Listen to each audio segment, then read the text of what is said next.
Hello, and welcome to another day of x64 Project Euler problem solving.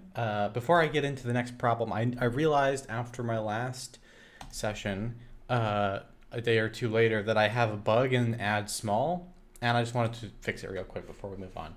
So the bug is when I was doing this, I thought I could eliminate all of the carries after the first slot. So just a recap of how this stuff worked. The add was taking a large, so a U64 by 3, a long integer type, and a small integer type, so one U64, and adding them together. And I basically did this without like writing out anything on the canvas for it, so it's not, there's no notes for it, but I basically just copied this procedure here and modified it a little bit. And I thought while I was modifying it that I could eliminate all of the carry bits besides the first one, because there wouldn't be any adds in the second or third slot, except for the fact that there's an add in the second slot where you add in the carry bit from the first slot, right? So the first slot has B plus the first slot of A. The other slots don't have anything from B, but the carry bit can actually cause a rollover. Like if you imagine we have max int in all three slots and we add one, then there'll be a carry bit for all of the slots, right? So that was wrong. So what I need to do is just say here, I need to set carry 1. So after I do the add, let's set R9B again. So R9B has been used by this point. This is the part that's a little confusing. I guess I need to use R10 because I don't know if I have to clear it first. So clear R10 to 0. I'm nervous that if I didn't clear that, I might affect the carry bit. So I have to clear it first, add that, and then set the carry bit into the 10 register. And then I need to calculate R2. So that'll be, let's see.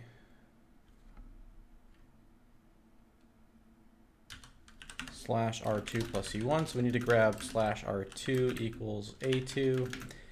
That's this part here. So slash R2 equals A2.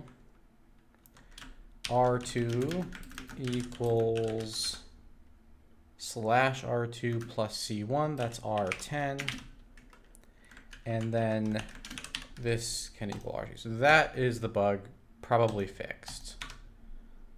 We didn't really have a test case for the bug, and we're not testing now, so like, well, we could test now. That wouldn't be hard to do. Let's do that. That would be a good thing to do. We should have probably done the pre-test to show it busted, but I didn't think of it in time. Whoops. Let's just add 1 to a max int, and we should get 0, right? That's the idea. So if I select x equal x plus 1,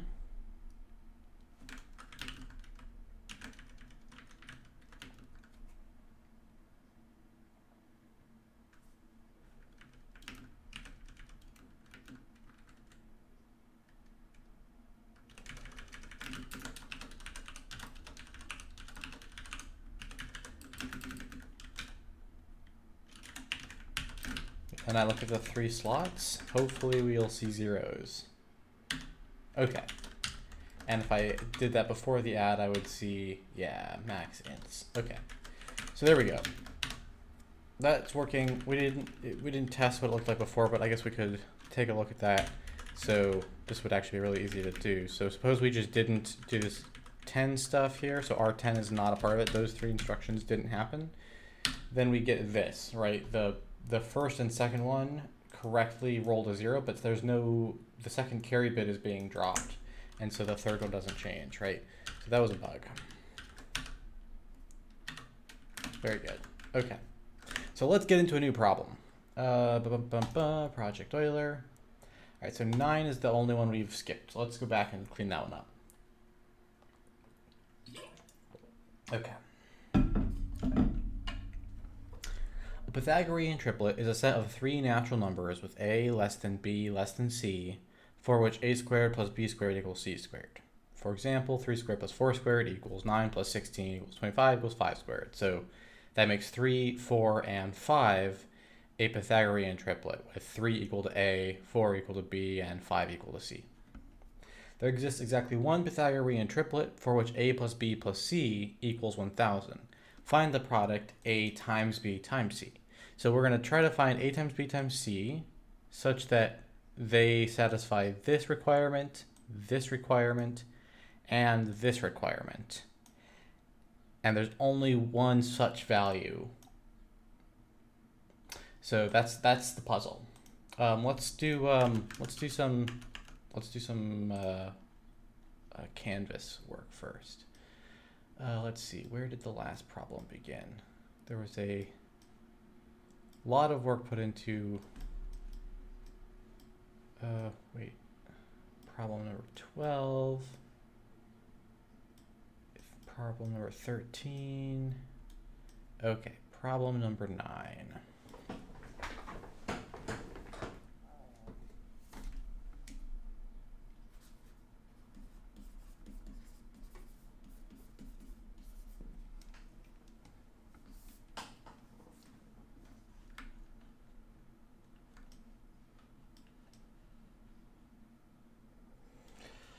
Okay, let's see. So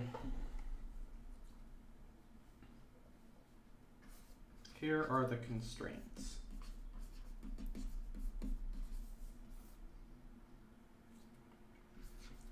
A is less than B is less than C. A squared plus B squared equals C squared. A plus B plus C equals 1000. We want to find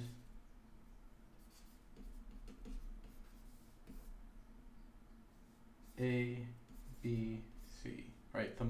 Find like the multiplication of all those things. So if we can find X, then we're done. So let's do some thinking here about how we could do that. So the obvious thing we could do is start from, obviously we can get like a constraint here. A, B, and C are less than, or like they're all in the range. So if those are our givens, let me go here, we can derive more things. So we know 1 is less than or equal to A, B, and C. Obviously we could get a little tighter than that without too much work, just from the fact that A is less than B and B is less than C. But we could say something like that, and then that's what, a billion possible combinations to scan. And then we just test all these constraints. And if we find one that matches, then we get the product and we're done, right? So that's like the most basic thing we could do. And then what we could do is we could start using these constraints to shrink down that scan space until it's within a reasonable range of something we could compute. And maybe along the way of thinking about ways to shrink that space, we'll come up with a useful tool that we could build that would be reusable besides the loop that solves this particular problem, right? Maybe then we'll figure out something about like scanning Pythagorean triplets or solving for C in a Pythagorean triplet or whatever, right? We'll see.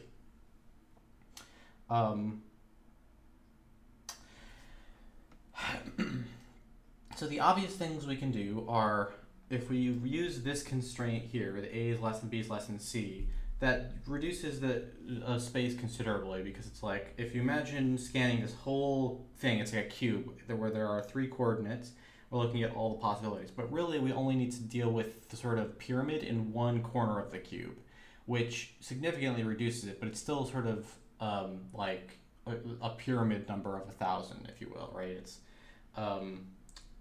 we have to go like from 3 to 1000 with C, and then whenever C, all the values less than C for B, and then all the values less than B for A. So that would give you something like, fairly close to 1000.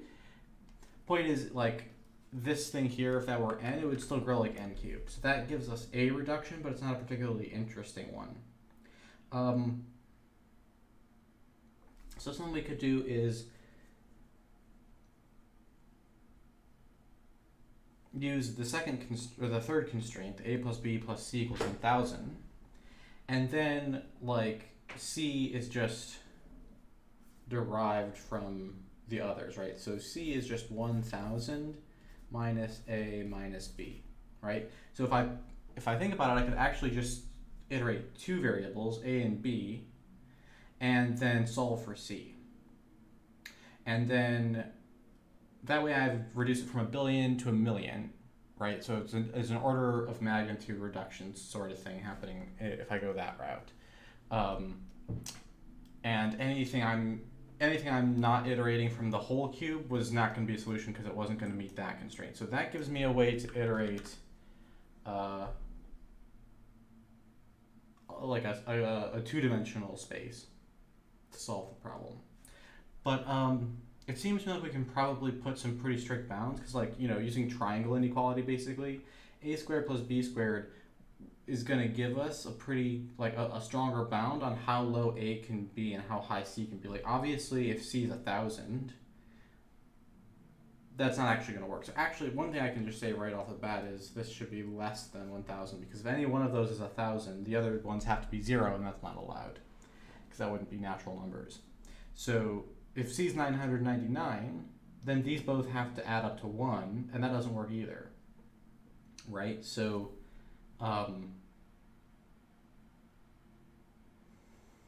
okay, I see what we can do. So what we're going to want to look at here is we can make a much tighter bound on the range of a and b at the very least by plugging in c squared into this, right? But we don't have a c squared in that yet. So what we could do is start by saying, what is c squared? According to what we know so far, c squared is like 1000 minus a minus b times 1000 minus a minus b, which is going to be 1 million. I'll write 10 to the 6 minus 2000a, right? Because I'm going to get 1000a here and 1000a here. They're both negative, minus 2000b.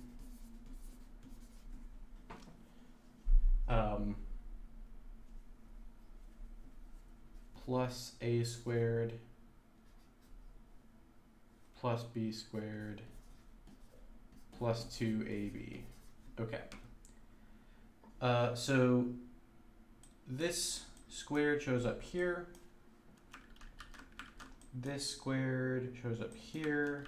This squared is here. And then we have 2 of each of the other combos. So 2 of those, 2 of those. Yep. Okay, that looks right to me. I wrote it in kind of a funny way, but yeah, this is probably going to give us a constraint that's more useful because we know now a squared plus b squared, remember we know that that's c squared. So what we could actually do here is say, okay, so we know that c squared equals 10 to the 6, because we're going to replace this guy, right? Minus 2000, I'm just going to write 2000 a plus b here. So I've combined this into this term. And then I'm going to do plus c squared, so that's that combined into that term, and then plus 2ab. Hopefully that makes sense. So here I'm just factoring out the negative 2000. I'm left with an a plus b getting multiplied by that. Here I'm using the a squared plus b squared equals c squared constraint to replace a squared plus b squared with a c squared. Then I can subtract both sides with minus c squared, right? And then I'm going to flip it around so I get like, well, I'll just leave it the way it is. 0 equals 10 to the 6 minus 2ab.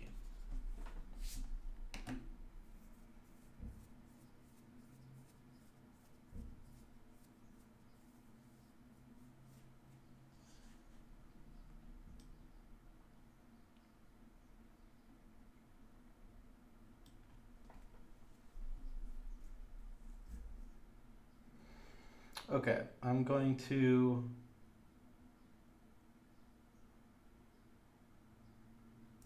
so that's interesting because I think that'll give us a way to solve for b from a, right? So like, maybe this isn't much of a build some reasonable code problem as much as it's just a like do some good math simplifications problem. So I think if we divide this whole thing through by 2, we get 0 equals 5 times 10 to the 5 minus AB.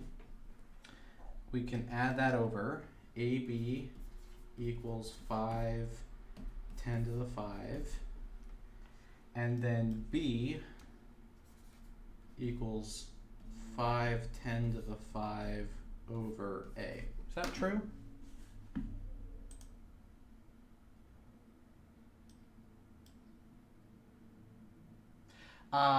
Thank you, chat. I dropped a term.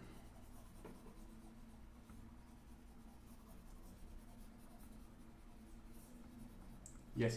That does make more sense. Okay.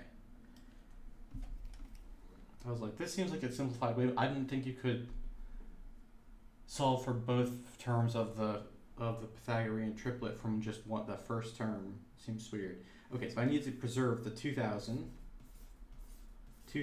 A plus B, and then this got dropped, so this got canceled and this got canceled, but those need to get preserved. Plus 2AB. Okay, now if I divide by 2 all the way through, I want to rearrange this. So I'm going to put AB minus 1000 A plus B plus 5 10 to the 5. Okay.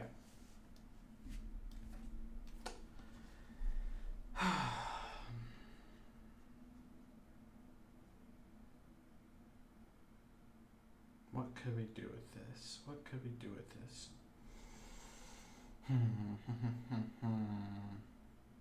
A times B.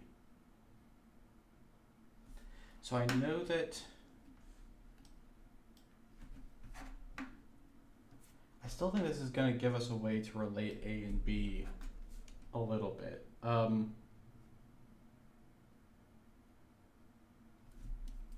So let's try and, I kept these glued together, but I'm going to try it the other way around. So I'm going to expand that out. Minus 1000 A minus 1000 B plus 5 times 10 to the 5. And the reason I wanted to do that was to see if it looks interesting when I pull out A or B, right? They would be symmetrical, so I'm going to pull out B. So we would have, or just let me think, which one do I want to treat as the variable? I want to treat A as an independent variable. So I'm going to pull out A and see what that does. So if I pulled out A, I would see B minus 1000 minus 1000 B plus 5 10 to the 5. Oh, this is going to give me the opposite of what I wanted. But I can now solve for A, right? So let's do that in a couple of steps. A, B minus 1000 equals 1000 B plus 5 times 10 to the 5. And if I divide that through, I get A equals 1000 B plus 5 times 10 to the 5 over B minus 1000. So is that true? Can I use that, the combination of the Pythagorean triplet rule, why is there a little dash there, and the plot equals the sum to 1000 constraint? It seems like that's enough constraints. Somehow that turns out to be enough constraints. So like this makes it 2 independent variables. One, yeah, okay. So what's happening here? Right. So if you're used to like solving systems of equations, the way you tend to think about it is like, okay, if you have 3 variables, you need 3 equations to solve. But another way you could think about it is each equation you have reduces the degree of freedom by 1, and each variable you has increases the degree of freedom by 1. Now, obviously, when they're not linear, since like these, a squared and b squared and c squared aren't linear, but there can be like tricks and other things crop up, but like as a general pattern, that's what you expect, right? And this right here is not really whoops, that's not what I wanted. This right here is not really a constraint in the same way, since it's an inequality. It just doesn't lock in to the degree that you need to remove degrees of freedom. It just carves the space up, but it leaves the dimensionality the same. So what we have is like 3 degrees of freedom from the variables minus 2 degrees of freedom from the equations. It's sort of like roughly what we expect, which means to solve the problem, we should have to iterate a one-dimensional space, and that's what we found here, right? So if I iterate b, or if I flip that around, I could iterate a, I should be able to find a way to solve for b and c from a, and then I can just iterate a and look for a solution, right? So what will it be like? What will be the test I need? So I've incorporated the constraint of this, right? It should be pretty easy to make sure that a, b, and c follow that rule, because I will use this to compute b, and I will use this then to compute c, and then all I have to do is see if I have a Pythagorean triplet. Is that true? Well, let me think this through. How did we get to this equation? I'm a little bit like surprised that it works out down to just a one-dimensional iteration, but if that's what it is, that's what it is. So this is from the first constraint. Then we squared it, so we just modified the first constraint. Then we used the second constraint here to do a replacement there. And that eliminated c, so we just had a relationship between a and b then. How is that the case? It's just fascinating, right? Because of the fact that allows us to eliminate c squared, we end up with a constraint that tells us if a squared plus b squared equals c squared, and a plus b plus c equals 1,000, then apparently a and b satisfy this relationship.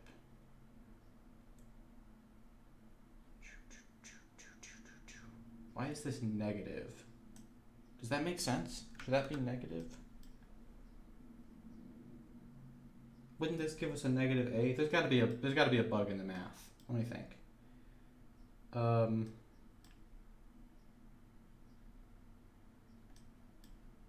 Let's double check this, because that doesn't like, sanity wise, we have a very positive thing on the top and then a negative thing on the bottom, and that should give us a negative value for a, which isn't helpful.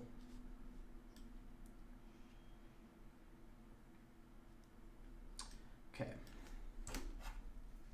1,000 squared, a squared, b squared, 1,000 minus a, 1,000 minus a, 1,000 minus b, 1,000 minus b, 2ab, yeah. That's all true. That's true. A squared plus b squared equals c squared.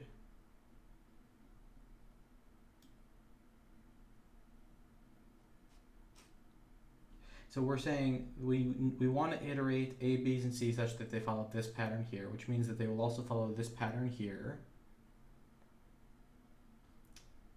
And we want to iterate them specifically when a squared plus b squared equals c squared. Maybe you can't eliminate that. It's a little confusing. Let's keep going. Here I divide everything by 2. And that stayed positive, that stayed positive, that was negative. B minus, is this part right? I factored out the A. B minus 1,000, that's where the B minus 1,000 comes from.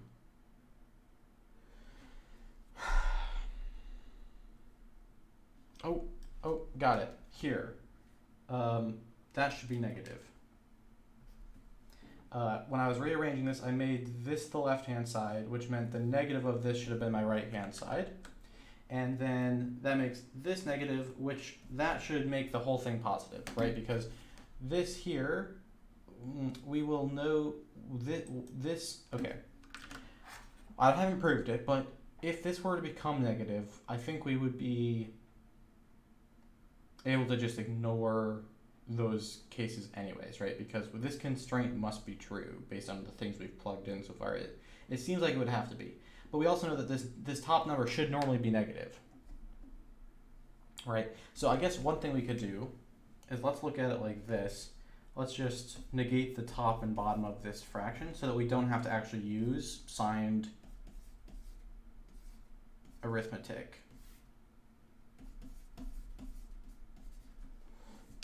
Now we know the bottom will always be positive. If b ever got to the number 500, then this would become 0. And if it got bigger than 500, it would become negative. So is it the case that b cannot exceed 500? Could we possibly find some way to convince ourselves of that? If b was 500, then a and c, okay, here we go.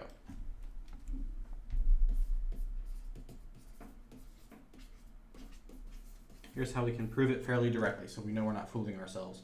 So, how do we prove that b is less than 500? Suppose the opposite real quick. Suppose that b is greater than or equal to 500. Well then, what can we derive from that supposition? We could say that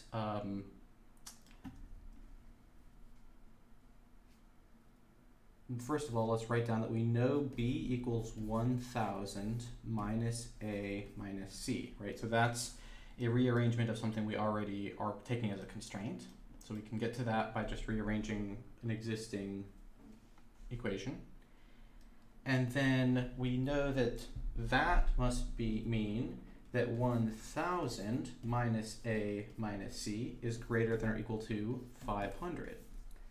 Okay, so if I subtract 500 from both sides, we find out that 500 minus a minus c is greater than or equal to 0.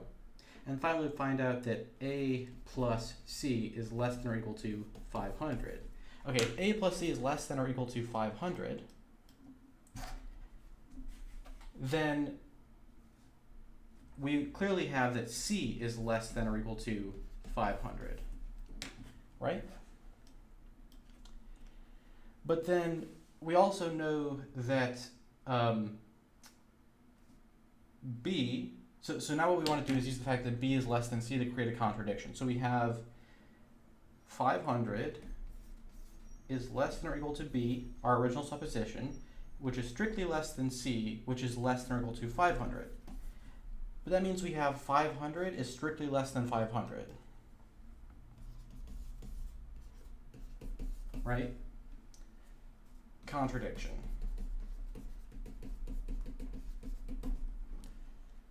So now we can take this block and go, well, we got the contradiction, therefore the supposition must be false. So it's not the case that b is greater than or equal to 500. In other words, b is less than 500. Okay, so there we go. b is less than 500. That means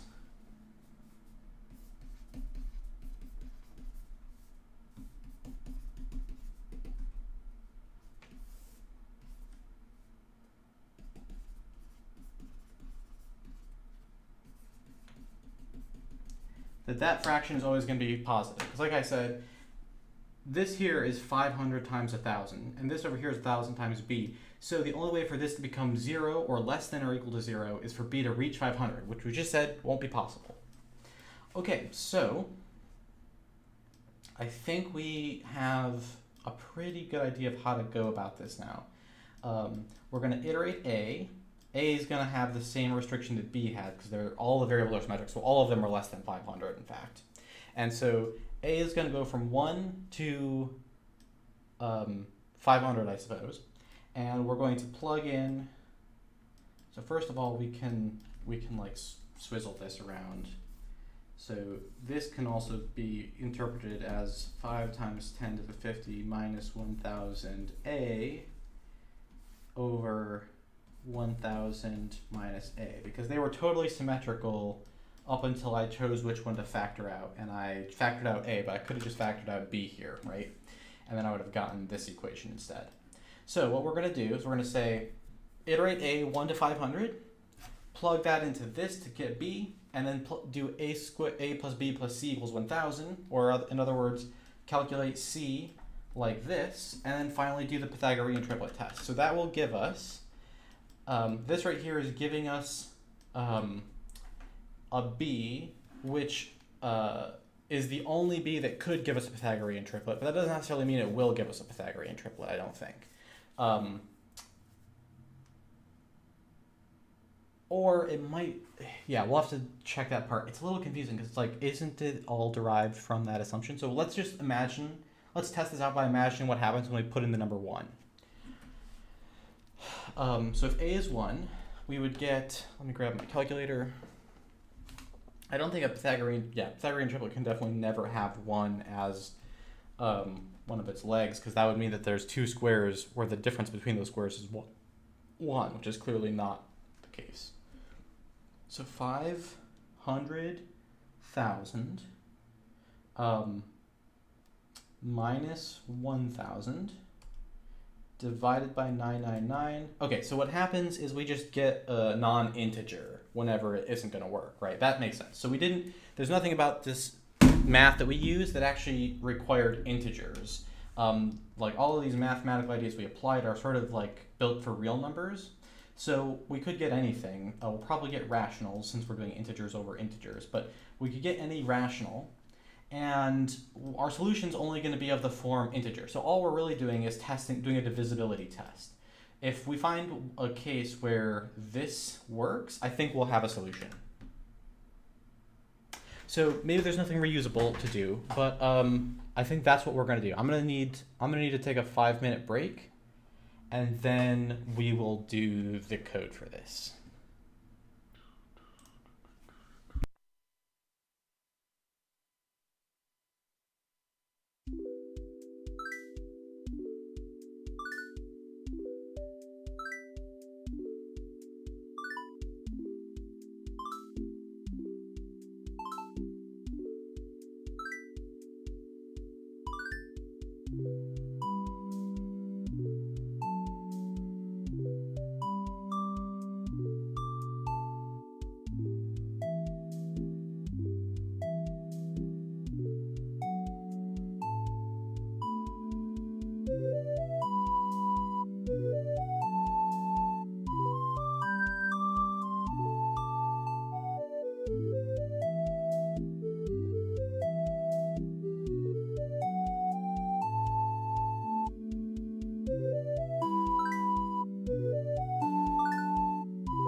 So let's get to implementing this plan. I think we will end up without any reusable stuff. So we're just going to do this. I'm a little bit, we're on a little bit shaky ground with the math here. And what I mean by that is my confidence that everything I did was sound in terms of planning this idea is not 100%. It's not like in the floor, but I don't know. It's a little hard to be sure that that I didn't oversimplify something, but we'll find out. So we need a loop that goes from 1 to 500.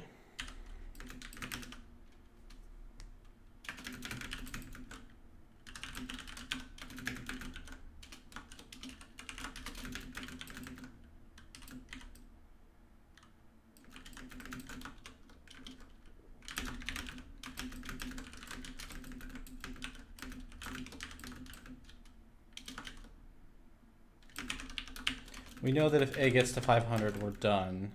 So we'll say if a is less than 500, go to loop.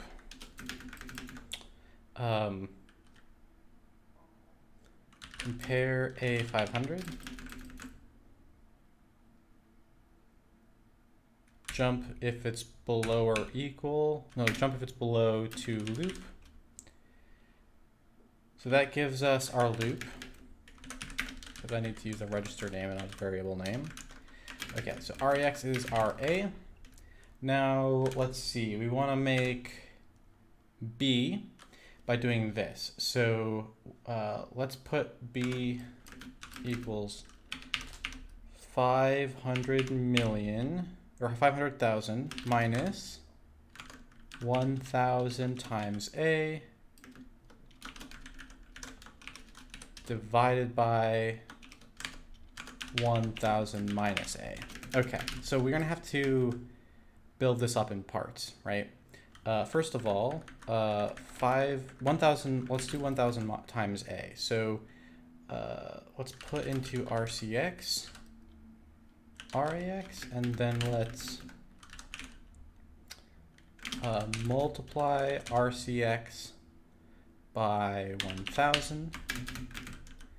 Now let's put into RDX 500,000 and let's subtract RDX. Okay, so I used RAX here, but that was a mistake. I should do something that's not going to be a part of the divide operator later. So there we go. RCX will be our counter. Here we will load RAX with RCX instead. So we'll be computing the numerator into RAX, which is what we want. RAX. We'll use RDX as a, okay, so let's make that RDX. RAX gets the 500,000. We want the final result to end up in RAX. So RDX gets the temporary 1,000 times A. RAX gets the 500,000 and then the subtraction. Then we can clear RDX. So RDX now has a 0 in it so that it's ready for a divide. But we need to prepare RCX now. So RAX has the top, RAX and RDX together have the numerator. Let's make it R8 to be our denominator. So into R8 we'll put 1,000 and we'll subtract A, so that's in RCX. So now we have 1,000 times RCX subtracted out of 500,000. 1,000 minus RCX into R8, and so we can divide by R8. That'll divide the contents of R8, RDX, RAX as a combined register in using this as the denominator. And now we have the quotient is in RAX, but more importantly, the remainder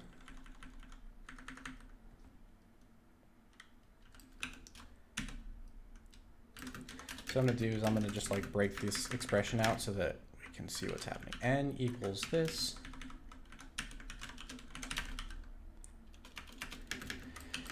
D equals this.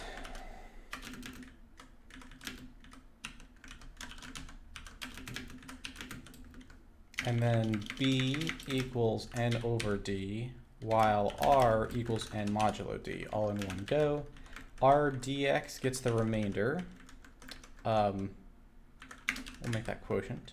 R ax gets the quotient.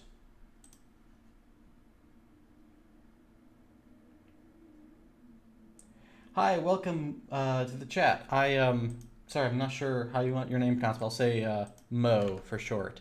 We're currently doing some assembly programming to solve this problem about finding a Pythagorean triplet that has its terms that sum to 1,000. So we did the math a minute ago here, and came up with a formula that'll let us iterate the value a from 1 to 500, and we're just implementing that now. We'll get on to another math problem probably shortly, because it looks like this one's going to be real quick. So let's see here.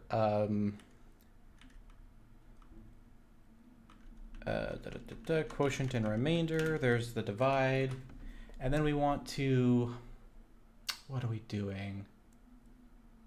What are we doing? So we want to test if the remainder is 0, because then this was a clean division. And if not, we can just go to the next step. If remainder does not equal 0, go to next.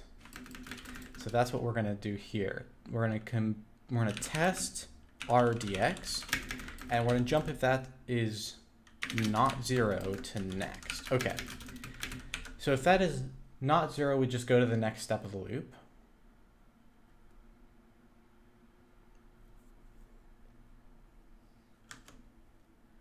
But if it is 0, then this was a clean divide, and we now have A and B. B is in our quotient slot, so RAX. And we just need to calculate C. So here we go. B equals Q. Rename B equals Q. C equals 1,000 minus A minus B. So let's compute, let's see. We'll put C into R dx because we're done with that. I don't have a website, Mo, but I have a YouTube channel. Hopefully, I think there might be a link to it, but if not, let me know. I can just send you the link. Here.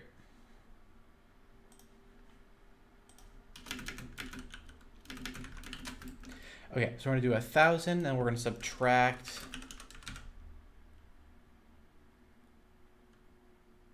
A, which is in RCX, right? Yes. And then we're going to subtract B, which is in RAX, because it was the result of this divide.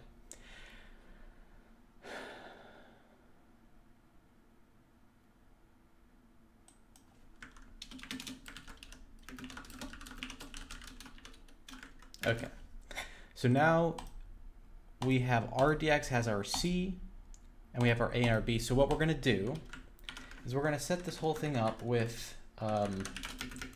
result equals 0. So what result will be is it'll be, we'll use the R10 register. We'll clear it to 0 initially. And then here what we're going to do is set result equal to A times B times C. So we move into R10. The value we have in RCX. Then we multiply R10 by the value we have in RAX. And then we multiply again by the value we have in RDX. And then we'll jump to done.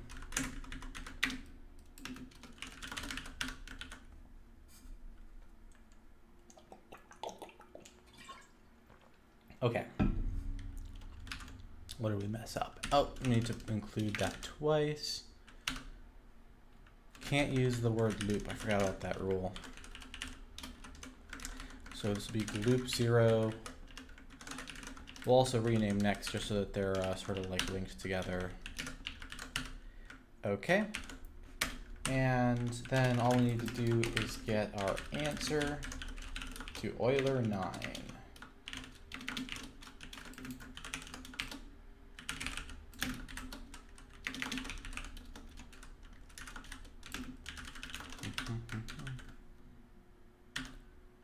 Okay, I'd love to see.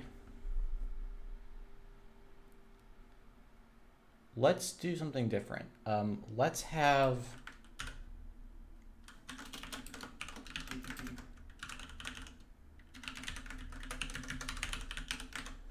Euler 9 take in a parameter real quick. Buffer. So when we first get called here, RCX is going to contain buffer. We're going to move buffer to R11 because that one's free. Now RCX can be used the same way as it already has been. And right here, when we're setting the result, we're going to set buffer 0 equals A and B. So we can just see the triplet. It'd be nice, right? If that's the right answer that we just got, fine. But I want to just manually double check the work anyways. Because like I said, I'm not 100% confident that we did the math right. So good to just like do a sanity test here while we're at it. And get ahead of whatever we might have messed up. So we move into R11, RCX, RAX, RDX, but these need to be obviously indexed, so +8, +16. And then we can print the 3 slots of the buffer right here.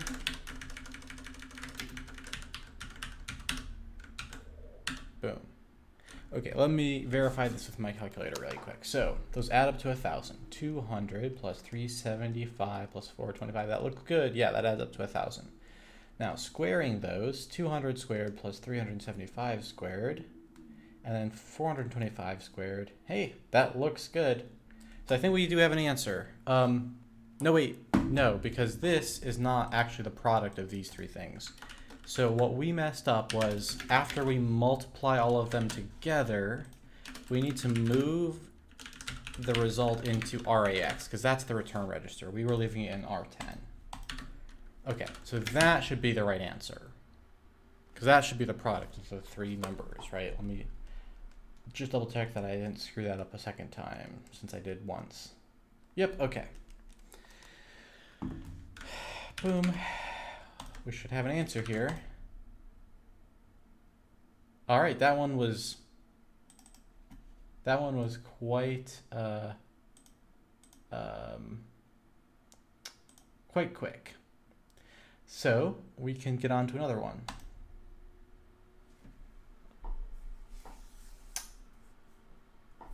Let me take a minute to stretch and see if there's any questions or thoughts in chat before I read the next problem.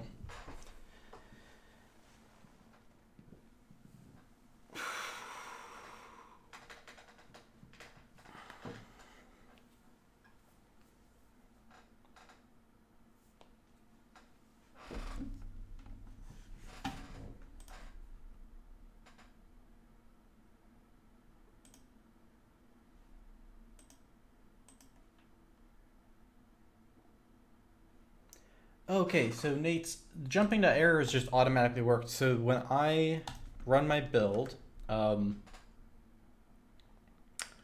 let's start from the project. When I hit F1, I run the build Euler command. That runs the build Euler script,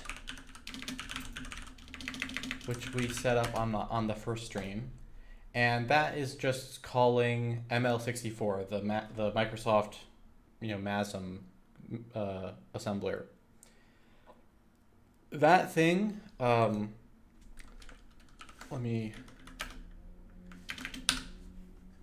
this program outputs stuff that looks like this. So this is my build system.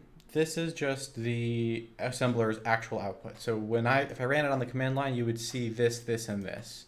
This is for coder stuff. This is my build system. But these lines here are from the ML64. And ML64 prints errors out like this. That is a syntax that is recognized by forcoder already, just by default. So once I run the build and you jump to the next error, you don't have to, it just works. Forcoder doesn't need the output to be from C++. It just needs the output to use a syntax kind of like this and put it into a buffer, and then it will parse that buffer to find those locations. So this is like automatic.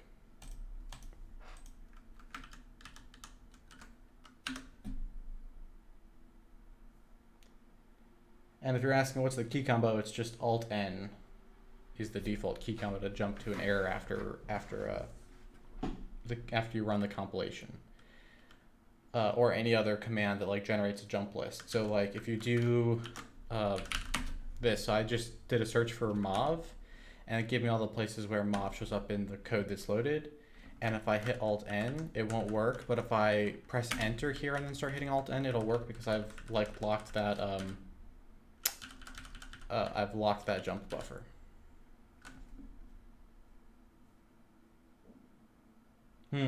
So one thing might be that you need to make sure you have full paths. So you'll notice when I have an error, let me introduce an error again. So when I have an error, it gives me the full path to the file. If you don't have full paths, then a lot of the times it won't work. And the way I get full paths is that whenever I call ML64, I pass a full path. So I would double check that you have that. That's like the number one thing that goes wrong. Tuesday evening, no, there's no language server protocol in forcoder. But I use forcoder because I made it, and therefore it's perfect for me because I made it the way I wanted it to be.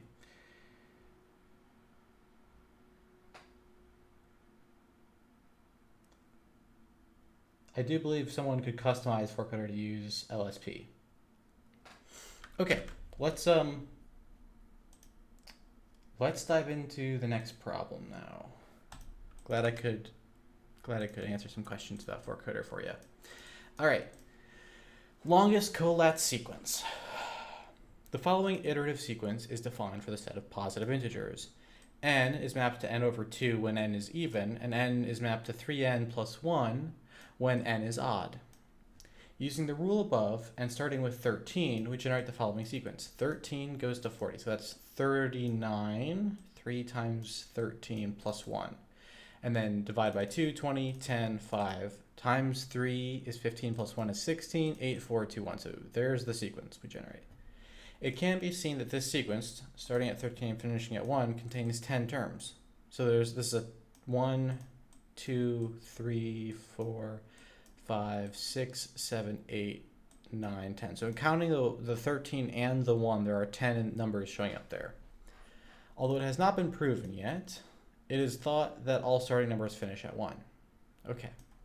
Which starting number under 1 million produces the longest chain? Note, once the chain starts, the terms are allowed to go above 1 million. Okay.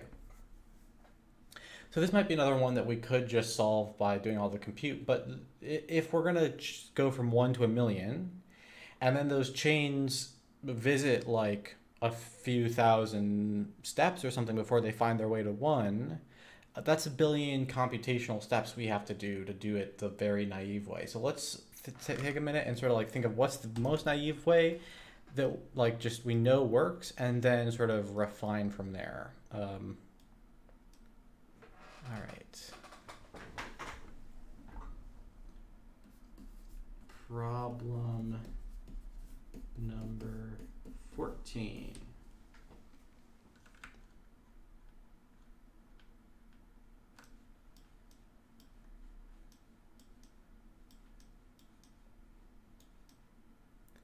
Okay.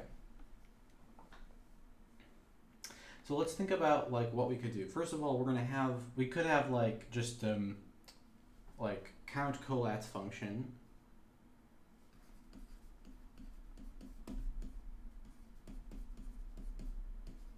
which would take in some n. We could easily use a 64-bit integer here, probably. I don't think that, well, I guess it'd be hard to know. We'd have to double check, like we might want to like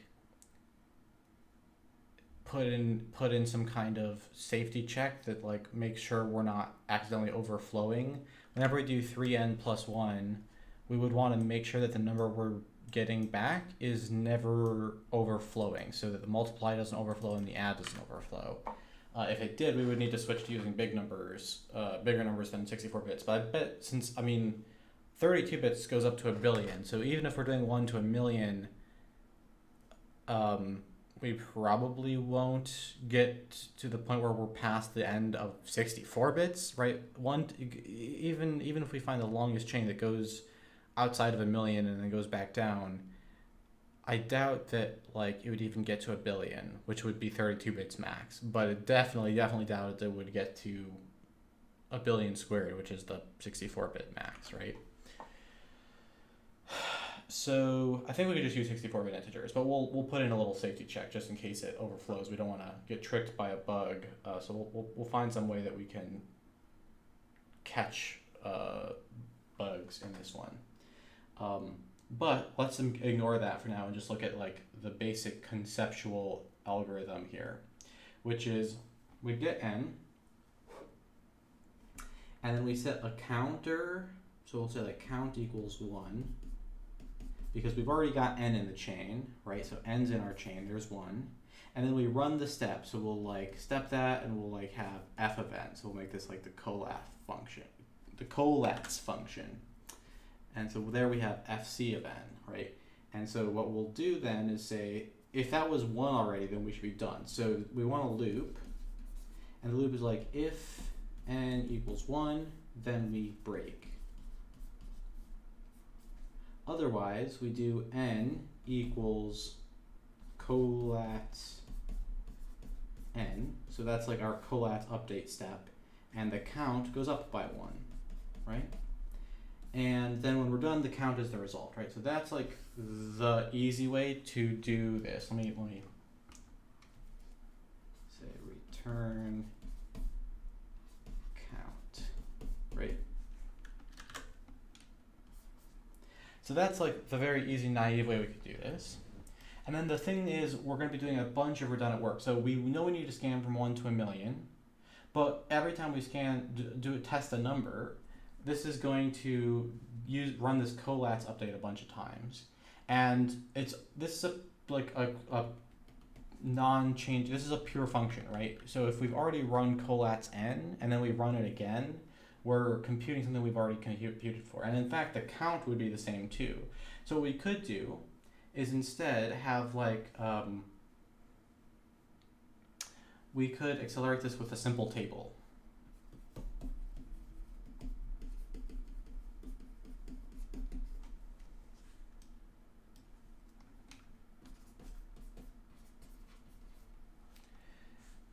Okay, so here's the idea. We accelerated it with a table. That way, whenever we've computed count of colatz n, it's something, count colatz n would become something like this, right? Count colatz n goes count equals 1, loop,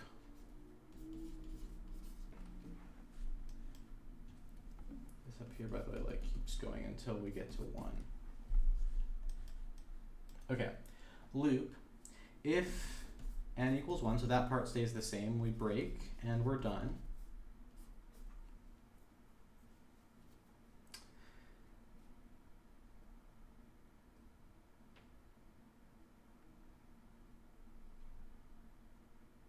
Then what we do is we do like, if in table, if n is already in the table, then we've counted this one before, and we just reuse that. So we take the count we have now, and we add in table. So I'm going to say like if n is in the table, then count plus equals the table value at n, and then we break, right? We just take whatever count we've already gotten from that before. Otherwise, we manually do n equals colatz n,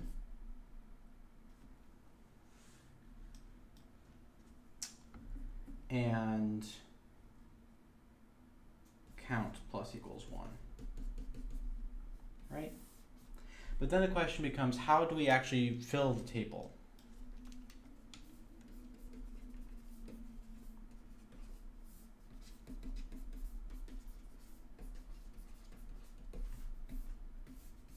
Because I didn't include that here in the algorithm, which is a problem, right? Because this is the algorithm that would actually be doing the counts. So I need it to fill that. And another thing is, if I only fill, like, I do count collats of 10, and then that goes in, it turns out it computes count collats of 15, or, you know, it actually doesn't, but like 16, and we haven't done that one yet. But we end up using it as an intermediate, we would want to solve that. So in a way, we would want to say any of the intermediates we solve along the way we want to save, but the problem is we don't know the count for this until later, right?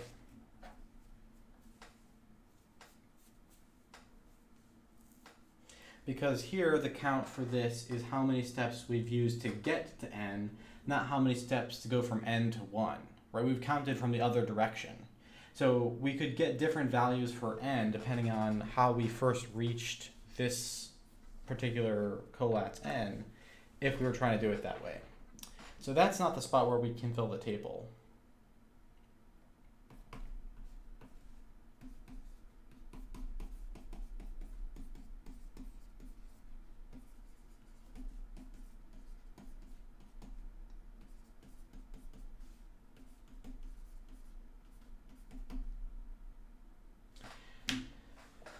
We know when we're done we have a correct count for the original value of n, but we don't have any of those intermediates that we skipped over. So I think what we would want to do is keep a list of all the intermediates we visited. And then we would go back through and fill in all of them.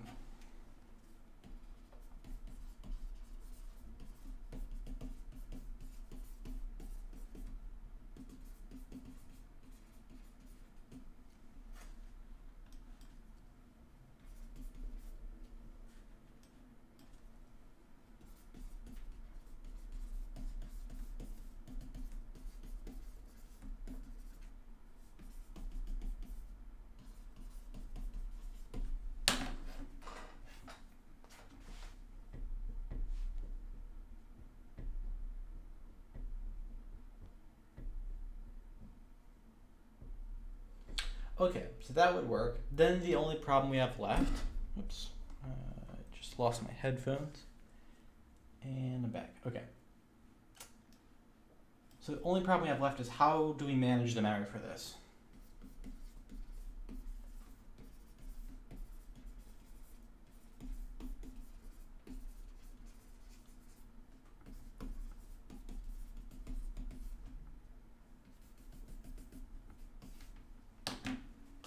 And the reason this is an interesting problem is because this idea here of having a table, if we just make it like a flat array with 1,000,000 slots, that would be fine. That'd be a megabyte.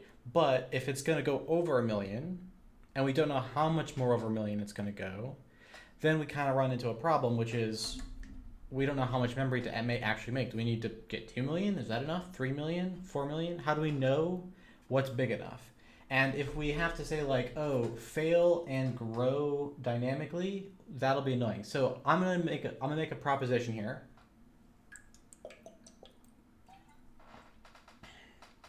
The easiest thing to do is probably going to be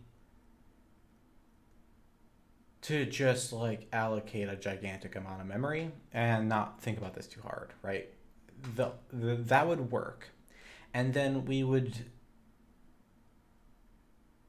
just not be making a particularly reusable piece of code. It'd be good enough for solving this problem, but it wouldn't be reusable. If we go down the road of like dynamically growing from the assembly, the memory allocation, I think we're going to spend a lot more time on this than we would want to. And if we really wanted something that could handle doing this in the future that way, we would probably just statically like generate this table once and save it anyways, rather than building it every time on demand in a dynamically growing way. The only thing we could do that would maybe be possible that would sort of be an in-between here that like is not too much work and also actually gives us dynamic growth would be to use the assembly to invoke like some kind of grow function that would like basically be the same thing that the way the in-memory arena works. So we could reserve up front a terabyte and just commit more memory whenever we are flowing past the end that we've committed so far, right? That could kind of be fun to do. We could look at writing an arena in assembly, basically.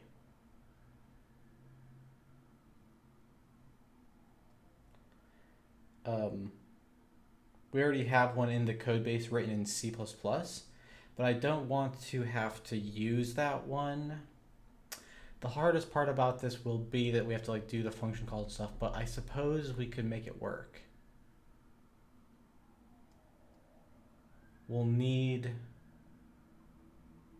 to do a bit more plumbing than would be fun.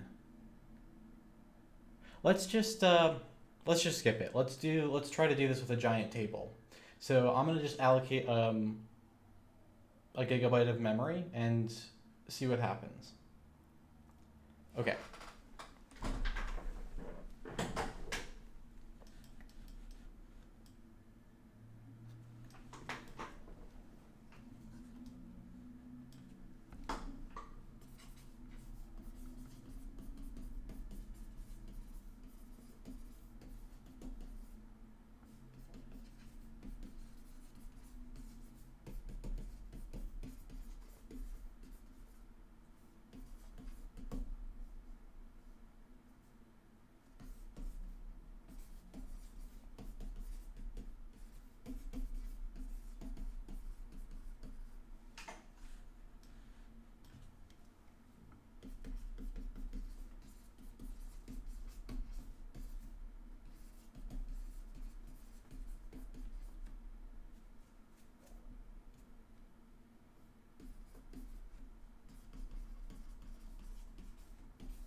Okay.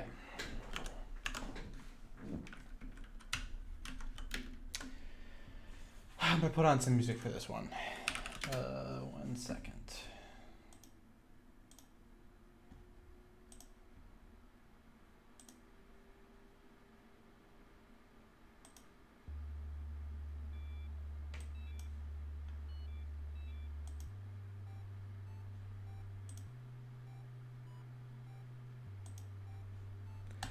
All right, so for now, our plan, let's see, we are going to ditch Euler 9.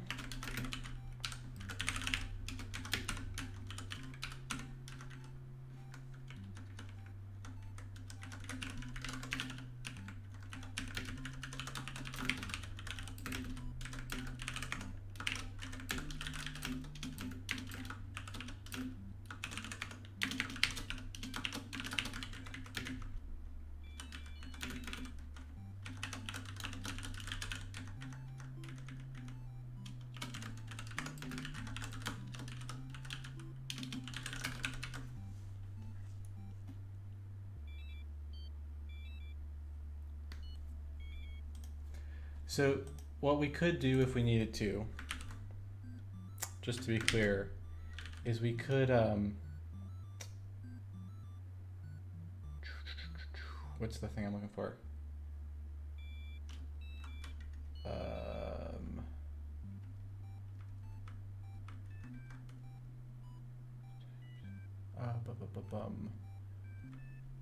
Memory.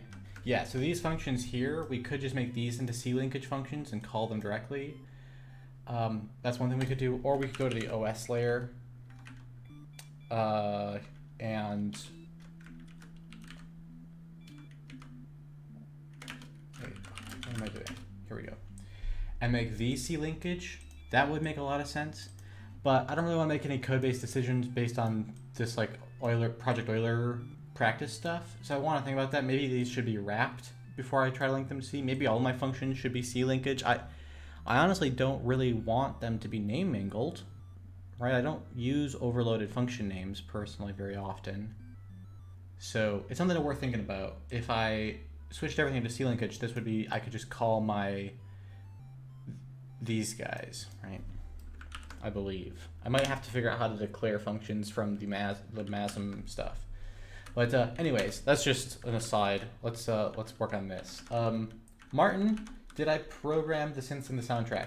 I didn't program them in the sense of like the sound generators that I was programming from the YouTube channel, but I would like to get to the point where I can do that. So like that's a part of why I was working on that is I did quote unquote program these with a DAW or DWA or yeah, I didn't program these with a DAW using their like synth plugin module things and like setting the parameters and stuff and delays and whatnot, but like it feels quite limited compared to like stuff I would have liked to imagine. Like I can't very easily implement things like vibrato or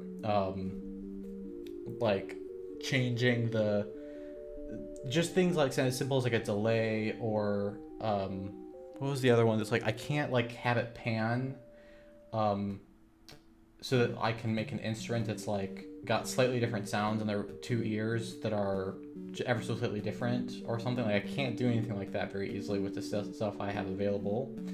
So one of my long-term goals would be to like program in C++ the actual synth generators that I use for music that I use in the videos. But right now I'm just using the ones in the DAW.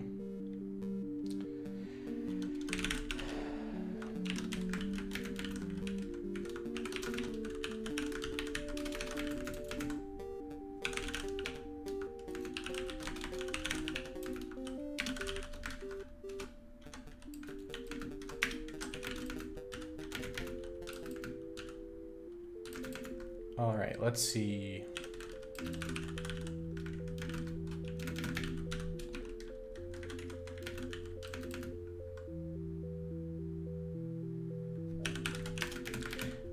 Okay, so we need, I don't know how we even know. We might want 2 buffers. Maybe I'll do like 500 megs for each buffer, right? And we're gonna just hope that those, yeah.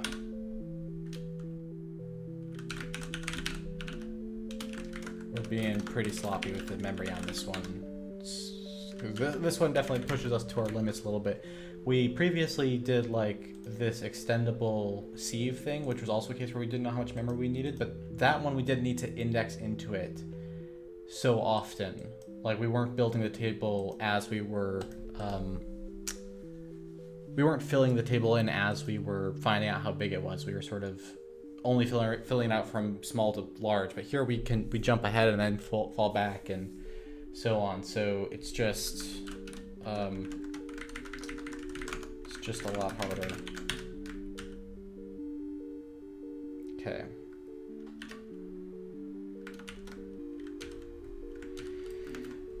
Okay.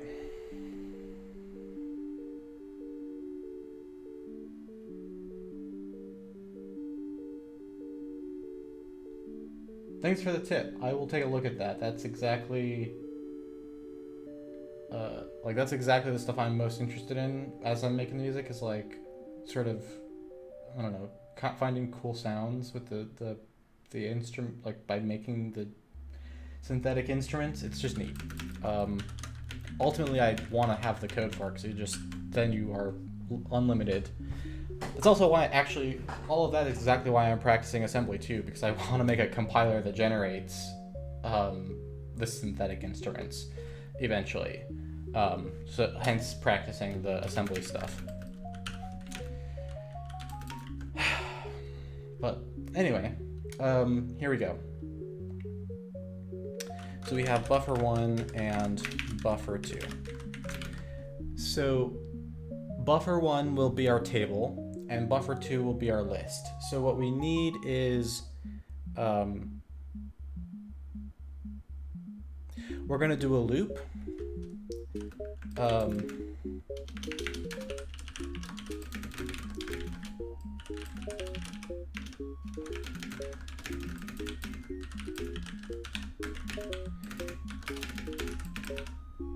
Let's see, we do need to do divide by 2, but that's really cheap, so this shouldn't be too hard. We don't need to reserve RAX. So RAX will be our n.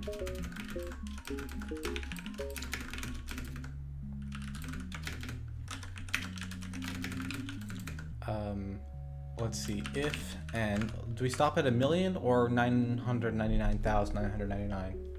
Which, under 1,000,000. So if n is greater than or equal to 1,000,000, no, if n is strictly less than 1,000,000, go to loop 0.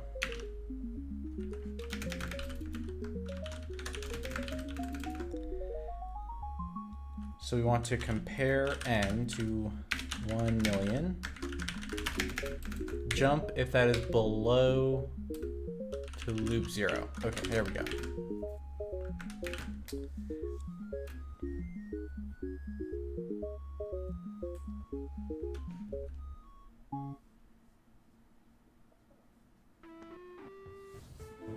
This one I did not program the way I programmed all the other ones.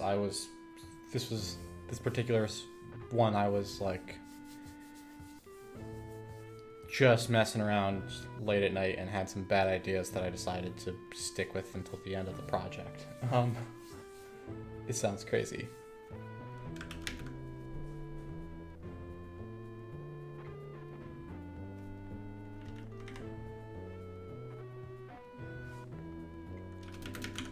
All right, so then we want another one that's going to track our max. So it can't be RCX, it can't be RDX. So it could be R8.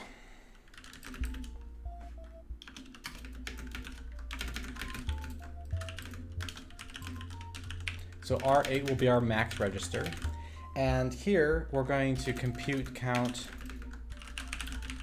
that's like our to-do, into R9, we'll say. And then what we'll do is say, if R8 is less than R9, R8 equals R9. So here we do compare. So that should be R8 is our max. If max is less than count, max equals count, right?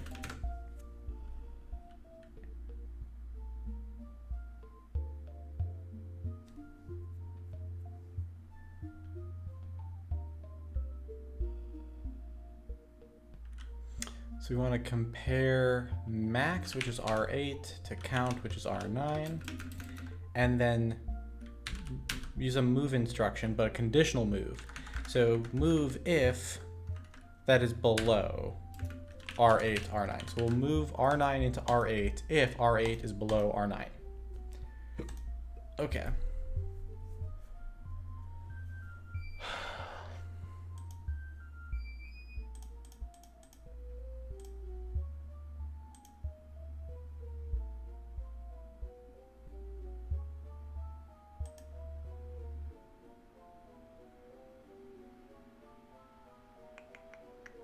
Okay, so this is our outer loop. Now we actually are at the point where we can use this sketch of an algorithm, right? So this was how we count colettes for one particular value of n. What I just wrote was the loop that actually visits all of the n's and finds the max. Also, when we're done, we want to say set RAX to max. Result equals max, something like that, right? So move into RAX the value from R8. So that's our return value there coming from the R8 register, the max we've got. So now what we want to do is this thing. So our initial count is 1.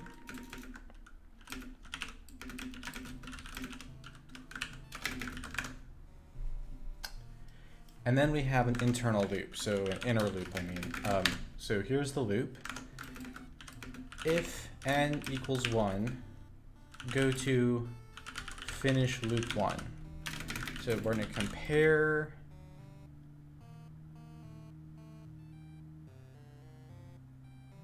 n. What is n? N is rax to 1. And if that's equal, we're going to jump to finish loop 1. Finish loop 1 will be right here, so it's where it does this part. Now does this ask us which starting number under 1 million produces the longest chain? Oh, so I'm actually keeping track of the max, which is the length of the longest chain, but I need to find out. Oh man, okay, so we actually need a max n, which will initially be 1. So that'll be another register. R9's already being our count, so that'll be switched to R10.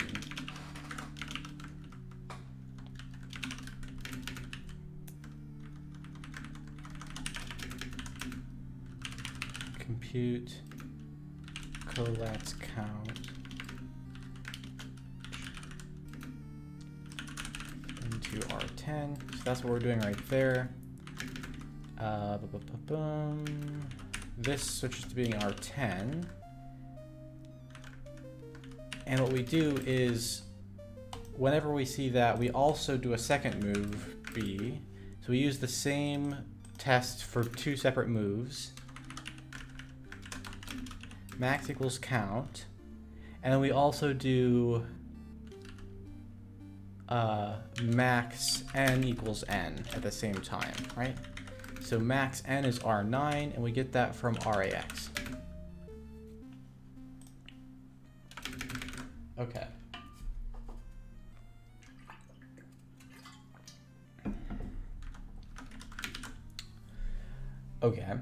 Okay. So loop 1 is where we're going to run the collat's counter. If n is 1, we're done. So the naive version here is just we do the update. So let's write that part first. N is not 1, so we're going to write n equals collat's n, right? And so what that basically means is we do, first let's test n, which is an RAX against 1. So what test 1 means, testing against 1 does, is first it ands those two things together. And then it runs, it sets the, it sets the test flags, if you will, or the check flags, based on the result of the bit mask here. So if we have an odd number, we will not see 0. And if we have an even number, we will see 0. In other words, we can figure out by doing something like this. Jump not 0 to collat's odd. And then otherwise we do RAX, or we do shift. Let's see, this is shift right, RAX1. So we're going to shift RAX to the right by 1, which will basically be the divide by 2. And then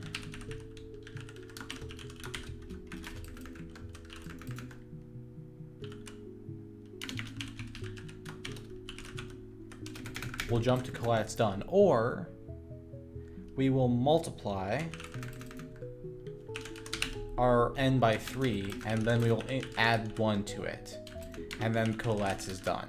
Right? That's where we go to when we're finished either way. So either we do the even case, which is divide by 2, or the odd case, which is multiply by 3 and add 1.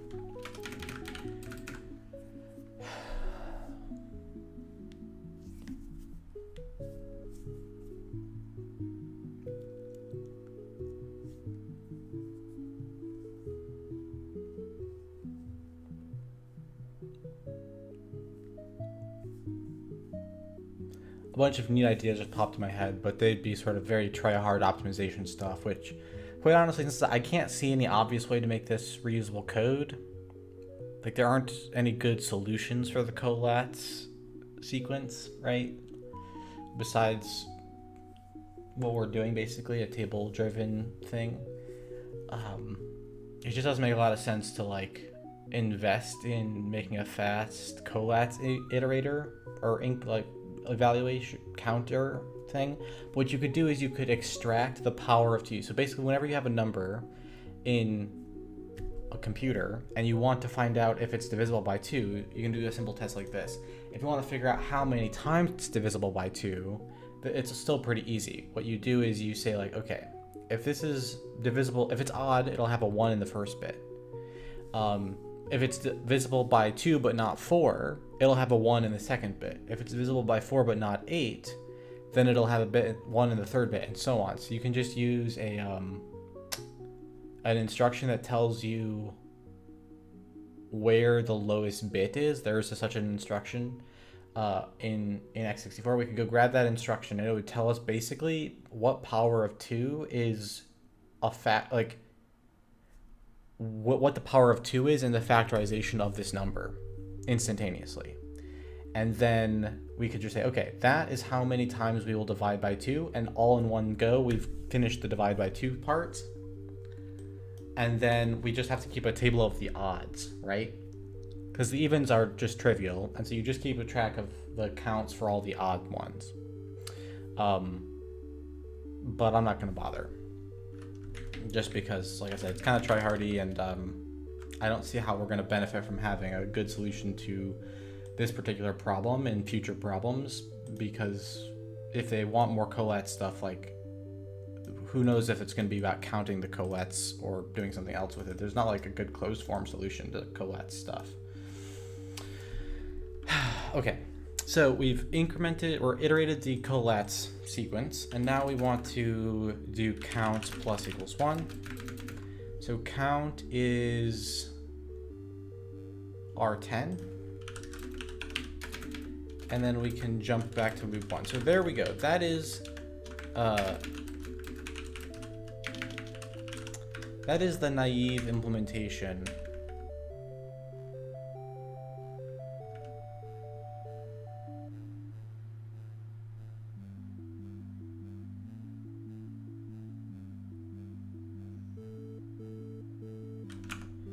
There might be an issue. Let me look at CMOV, that's what I forgot.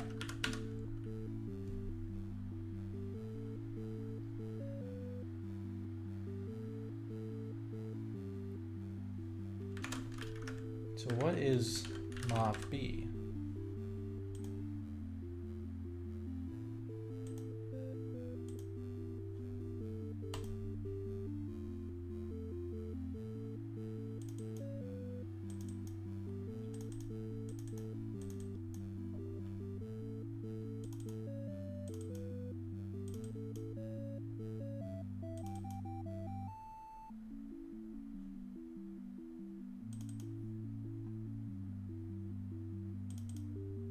Don't know how to read that exactly, but is this like a big endian swapper?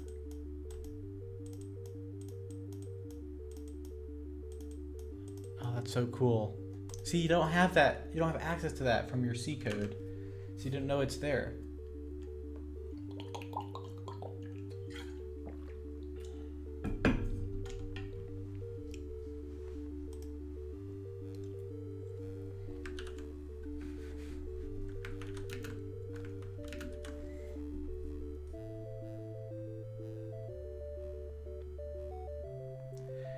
Okay, so let's see. This is the naive implementation.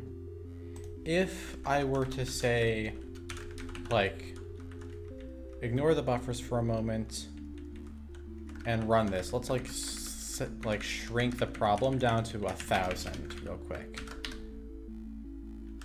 Now we should be getting as a solution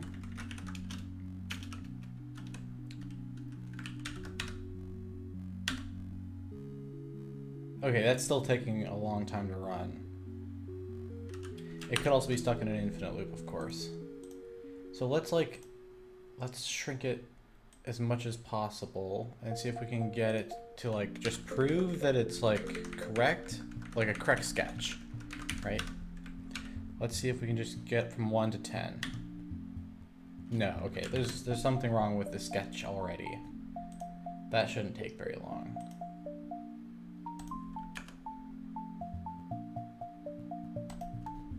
So let's see here. Let me run. Okay. And then we're just gonna stop this and figure out where we're busted. REX is 2.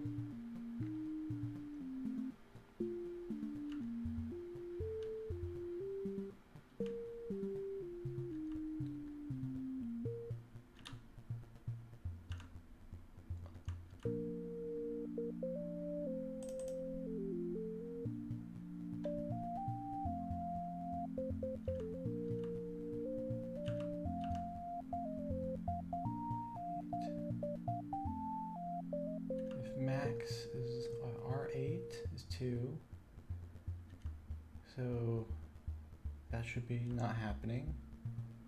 RAX is 1, it becomes 2. Why is RAX? Oh, I'm modifying RAX in place, so I'm using it as my counter for the, like my end counter for the loop, and as the in place one here. So we need to do like move n to, let's see, is R11 free?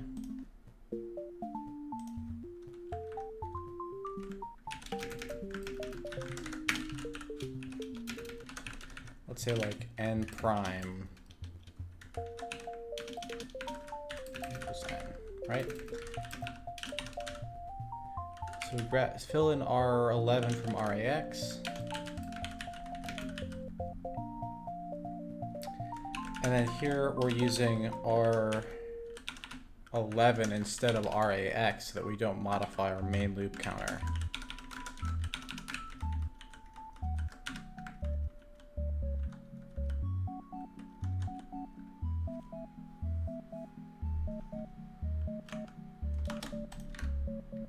Okay. So that's taking a second, but that's probably taking a second because these are huge. If I made these not huge, would we get like, yeah, there we go. Allocating a lot of memory and committing it actually takes time. Especially if you are also clearing it to 0. Which I don't think we actually probably should be doing. Yeah, that sped it up. So clearing it to 0 there was totally redundant because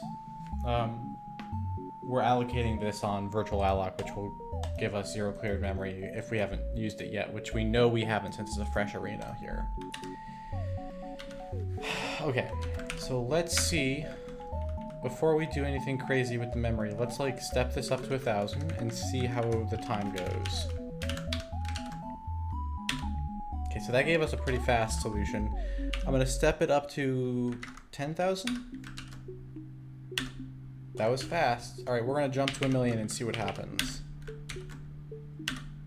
Yeah, that was plenty fast. We didn't need to accelerate that at all.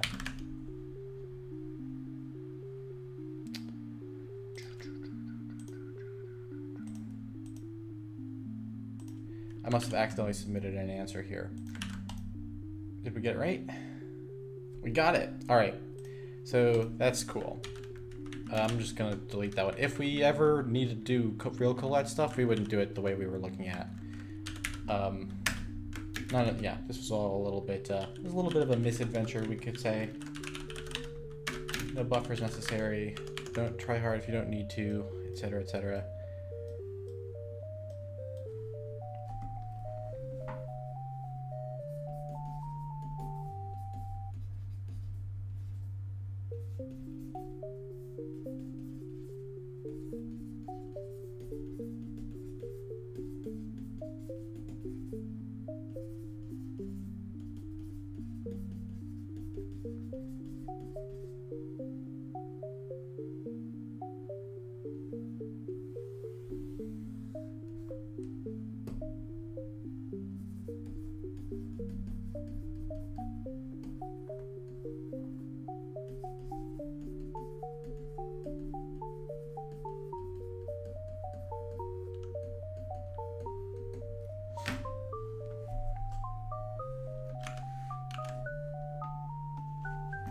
Okay.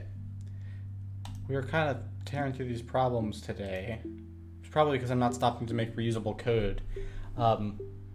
Okay, this one will be different. This one we will absolutely... we could spend multiple streams on this one. This is a really good one.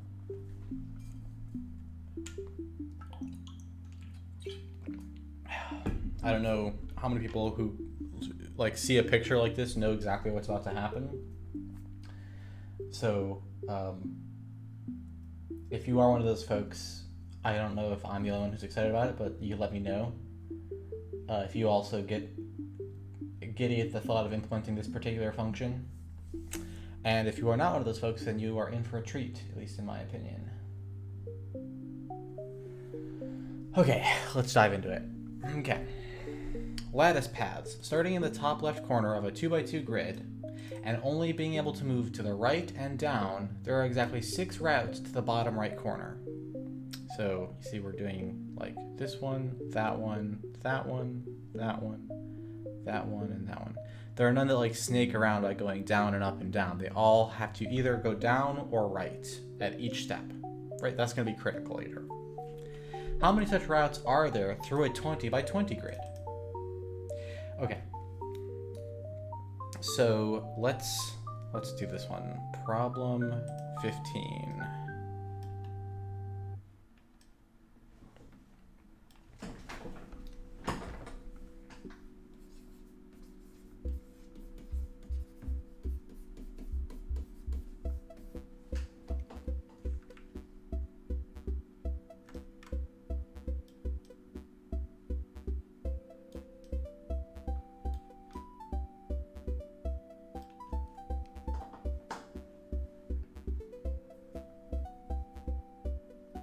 Okay, I'm gonna start by like recreating the sketch they had before. So I think that'll be useful. So like, we can go like this. Right, to get to the destination. We can go like this. So right one, down one, right one, down one.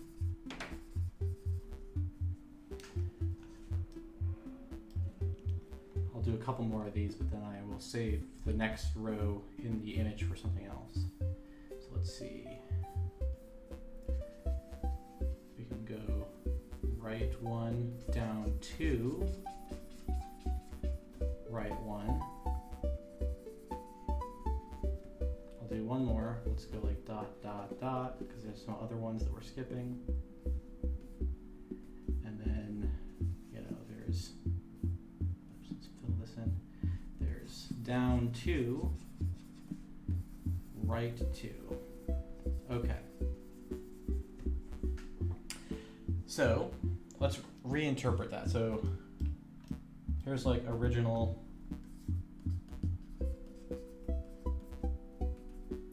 picture. Now let's reinterpret.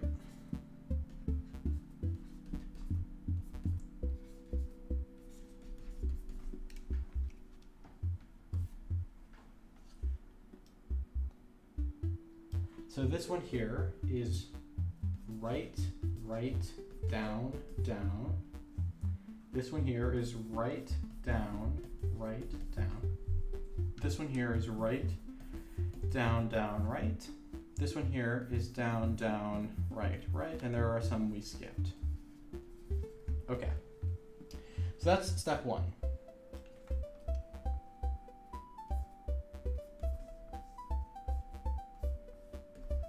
Let's reinterpret it again. So basically, I have 4 slots, right? 1, 2, 3, 4. And I need to fill in 2 of them. 1, 2, 3, 4. 1, 2. 1, 2, 3, 4. 1, 2, right? So this is like, it looks like I'm drawing the exact same picture, just with like really weird notation, right? Like, what's the difference?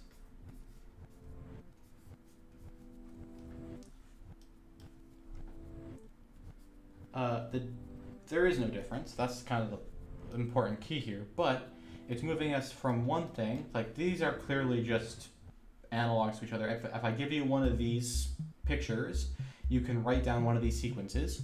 And if I were to give you one of these sequences, you could draw the picture. So there's a one-to-one correspondence here.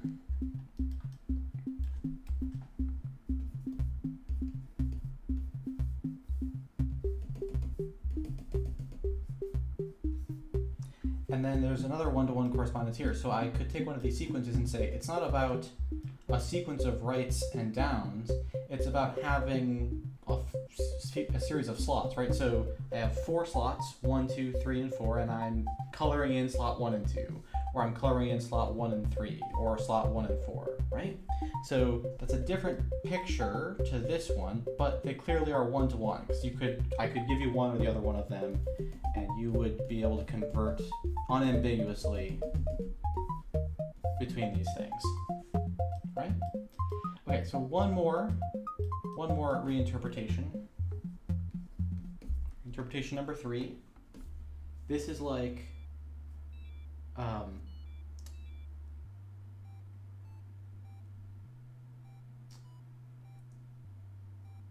do I want to phrase this?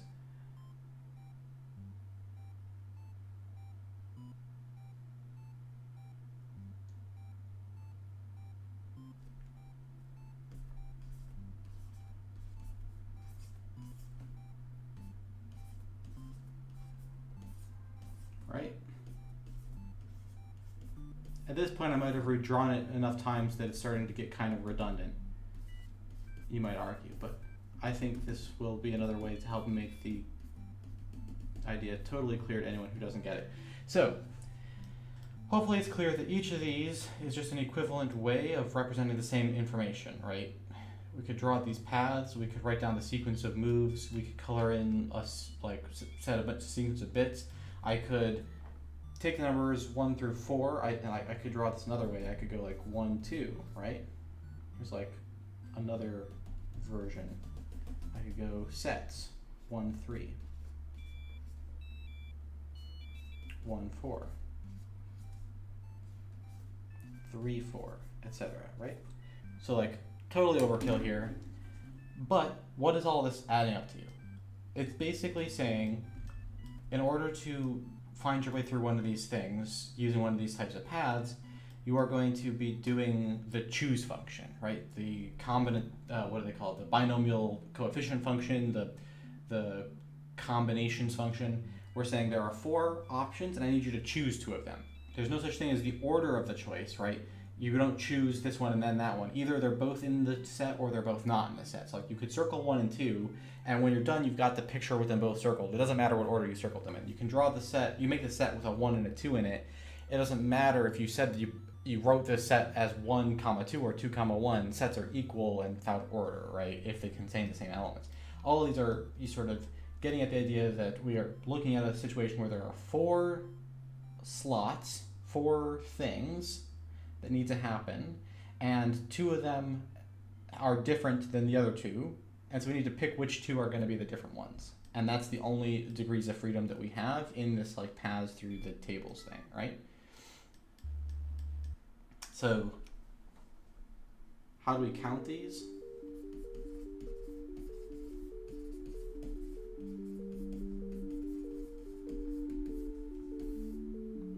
Four, 2.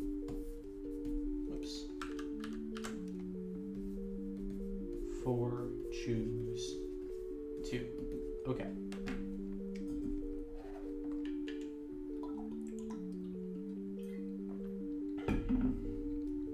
So all we're going to need to do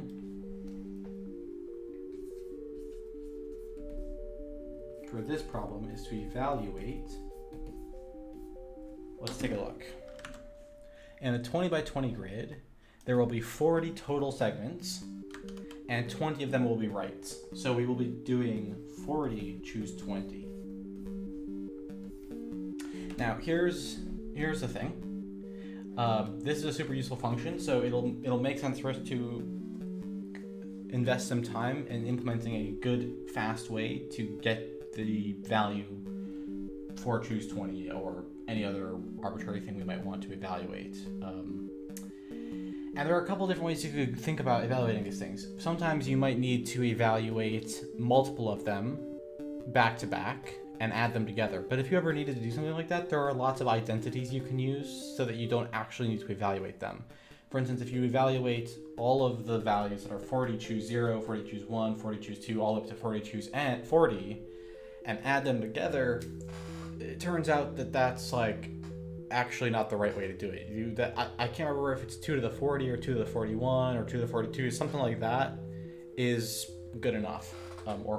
Yeah, it's definitely not 40 squared, but it's something like that, right? There's a closed form way to get to that you wouldn't actually use this.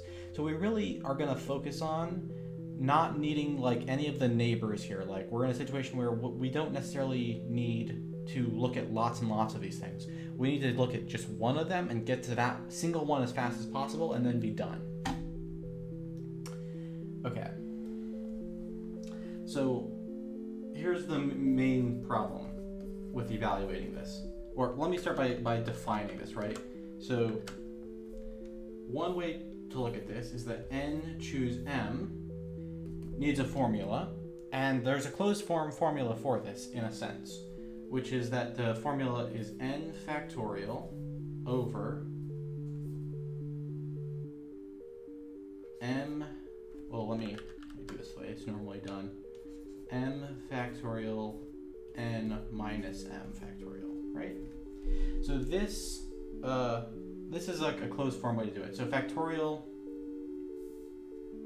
I don't think I've actually used factorial on any of these yet. Factorial is like 1 times 2 times ... times n, right? Where you're multiplying each of these. And then of course you can like do some elimination here. So you're not going to actually do any of the like divides here for the m factorial, because you'll just say like, okay, instead of doing all these multiplies and then all these divides, let's do only the multiplies that go above m, and then we'll have to do a divide for the rest over here, but we can skip all those multiplies, right? But here's the problem. Factorials get really big really fast. Basically, a factorial is not that different from like n to the n, if you think about it, right? If you have 5 factorial and then you jump up to 6 factorial, you go from a product with 5 terms to a product with 6 terms, where the maximum term has gone from being 5 to 6. And then if you go to 7, you take everything you already have and you take you have another term, and that next term is even bigger. So you, just like with like the triangle numbers where you are adding n each time, it ends up growing like n squared. So when you're multiplying by n each time, it kind of grows like a super exponential. Well, it does grow super exponential, I guess I should say. But you can sort of see there how it's like beyond the simple exponential growth, because you're not just multiplying by a fixed n every time, or a fixed k every time. You're multiplying by larger and larger things. So it's even bigger than any k to the n. Let me actually note that. Faster than any exponential.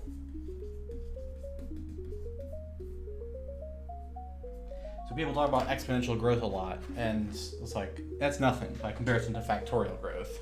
But that doesn't sound cool, I guess, because people don't say it. Okay, so what are we gonna do? Enough chatting about it. So we have to use a bunch of identities that will give us a handle on how to compute this thing. So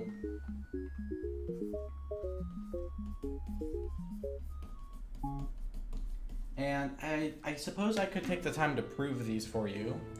I don't know, if someone's in the chat who wants to see a proof for anything I say, I will happily do that. So let me know, but I'm gonna just explain some facts, and I will skip the proofs unless I'm asked to do them, because they will take a bit of time, but I would have fun with it. It's just, if it's not for somebody who's, here to chat with me about it, then it wouldn't really be that much fun, but, 'cause, you know, I've been through it for myself.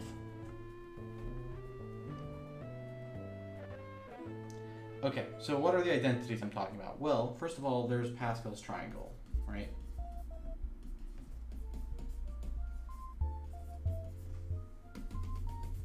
That's the one that looks like this. So 1, 1, 1. Let me give us some space here. 1, 2, 1, 1, 3, 3, 1, 1, 4, 4. Whoops. 1, 4, 6, 4, 1. Let's throw in a couple more rows here. 1, 5, 10, 10, 5, 1. Last row. 1, 6, 15, 20, 15, 6, 1. Okay. So it turns out these are equivalent to combinatorial functions. So first of all, let's take a look at this, right? Down the sides, we have 1s going, right? And then here, it's like this gets added together to make this. This gets added together to make this. This gets added together to make this, and so on, right? I'm not going to draw on all those lines. You get the idea, hopefully. Let me make these, the fact that these are arrowheads, a little bit cleaner, though. Right, so Pascal's triangle is built that way.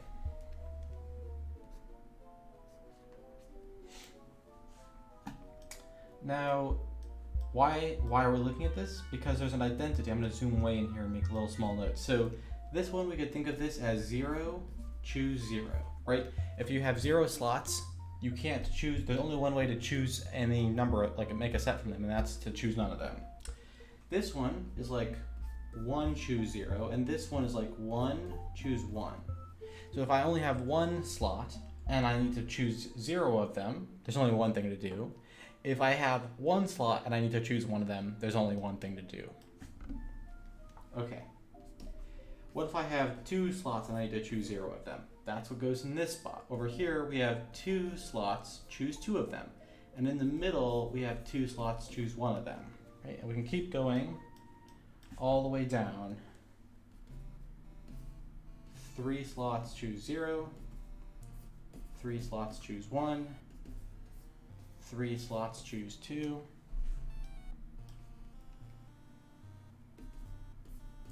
3 slots, choose 3.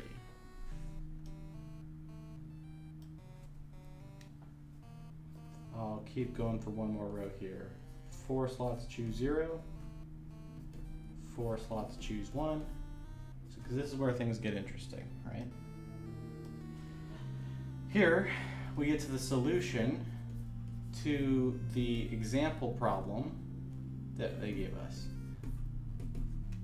And so we get like a verification that this is correct.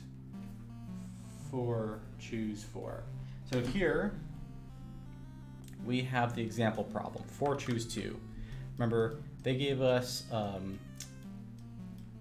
2x2 table, so there are 4 slots, and we are choosing 2 of those slots. Remember, right here, 4, choose 2 was the way we count them.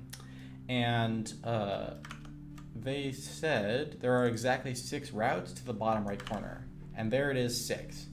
So there's the fact, which is that Pascal's triangle, which is built this way by adding up the sort of predecessor pairs like this, is a way to build the binomial coefficients without using factorials, right?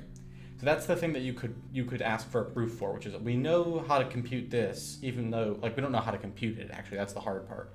But like, we know what this means mathematically. It's well defined, and we also know what these mean well mathematically. They're well defined, but they're totally different expressions. The expression that represents how to get to this is the sum of this and this, which is the sum of this and this and this and this, which is the sum of this and this and this and this and this again and this, right? It's like you have to see that it adds up somehow and is the same thing as 4 factorial over 2 factorial times 2 factorial. And how are you going to see that, right? That's the thing we could prove. But let's just take it as a fact. If no one's asking for the proof. So if we take that as a fact and move on, it means we could sort of rearrange this into like a memory layout. So instead of drawing Pascal's triangle like this, we could go, okay, Pascal's triangle as a table. So Pascal's triangle is a table would look like this. 1, 1, 1. How many ones did I do? I'm gonna make it match. 1, 2, 3, 4, 5, 6, 7. Okay. 1, 1, 1, 4, 5, 6, 7. Okay, and then we go 1 here. So each row begins with a 1. And then this, from then on, after the first row, we fill in the next thing by taking the sum of this and this slot to make this slot, right? So that's a 2, 3, 4, 5, 6, 7. Okay? We start with 1 again. Now we take this one and this one together, and that gives us 3, 6, 10, 15, 21, 28. 1, 4, 10, 20, 35, 56, what is this, 74? I did that wrong. 84. Right, 70 for that, but then 14 for that. 1, 5, I'll make this the last one. 15, 35, 56, 84, no, sorry. 112, 196. Okay? So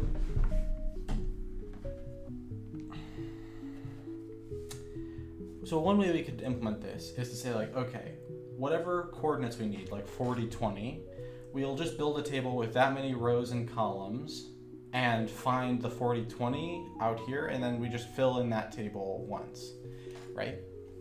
But there's a bunch of other stuff we can do. So let's dig into that, because it'll be fun, and I think this is an actually useful function to try to optimize, so it might be worth it.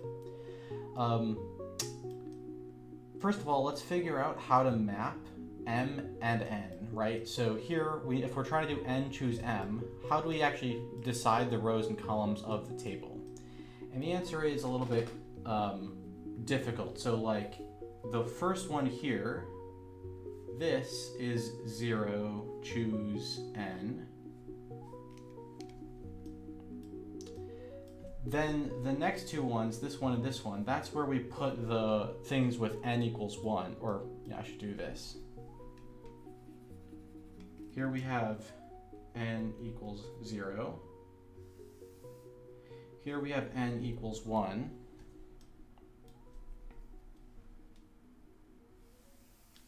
Here we have n equals 2. Here we have n equals 3.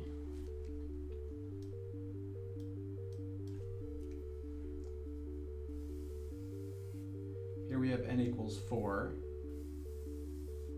Here we have n equals 5. Here we have n equals 6. N equals 7. N equals 8. And we went all the way up to n equals 9 on this table, it turns out. So our n's got pretty high. And now where does m's go? So here we have along this side here, m equals 0. So that's actually our columns. So I'll say, like, the diagonals are our n values. Then this here is m equals 0. This is m equals 1. This is m equals 2. This is m equals 3. M equals 4. M equals 5. And m equals 6, right? So if we need 20 or 40 choose 20, we need the 40th diagonal and the 20th slot over. That's a little bit confusing. How can we convert from an n and an m into like a row and a column? So we just know how many rows we need and how many columns we need. How many columns we need tells us, how far out we have to go, and how many rows we need tells us how many lines down we have to do. So first we'll fill in the ones, and then we'll fill in these, and so on. So what we can do is each row, like here, we're looking at 0, 0. Here we're looking at 1, 1, 2, 2, 3, 3, 4, 4, 5, 5.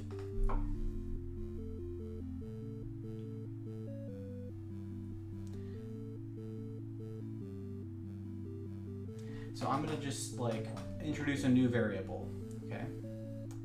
And the reason I'm introducing a new variable is because I want to be able to convert, I'm going to express myself in terms of n and m to the algorithm, but I want to figure out how the algorithm needs to convert from n to r, right? So r will be the row number. So there's row number 0, here's row number 1, here's row number 2, here's row number 3, and here's row number 4. So if I picked n, I guess we went farther than I realized. We went to n equals 10.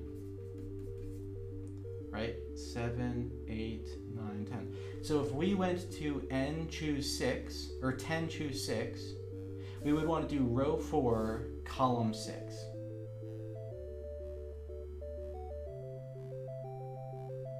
If we did 6 choose 6, we would want row 0, column 6. If we did 0, wait, if we did say we did, 4, choose 0, we would want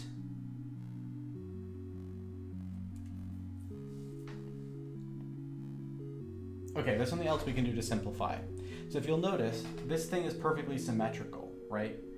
It's not so obvious when we lay the table out like this, but it is fairly obvious when you look at Pascal's triangle that there's a line of symmetry here that's like this, right? So the center is unique, but then there are every other row has a thing which is completely symmetrical to the left-hand side here. This is unique, but then this is a copy of that. 1, 4, 4, 1. It's symmetrical down the center, so we only need the right-hand side there. And then we have all the numbers. And then all we have to do is say if you have something where this m is small, where m being small we would have to define, but if m is small, then you just flip over to the big side or something, right? And that's exactly what we see over here. If m was 0 and n was 4, then we could actually just do n is 4 and m is 4 and get the same thing. So what we're going to do is we're going to say this whole part here is redundant and we don't ever look at it. Actually, is that how I want to do this? Yes, that's how I want to do it. This whole part is redundant and we don't look at this.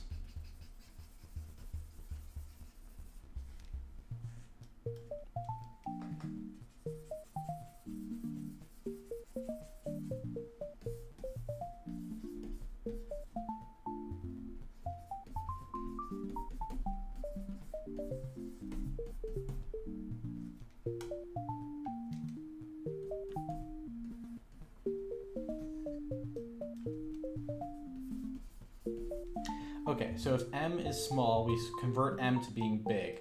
So m cannot be less than half of n, right? I mean, that's just the rule if you look at what we did here. So n is 0, m is 0 is okay.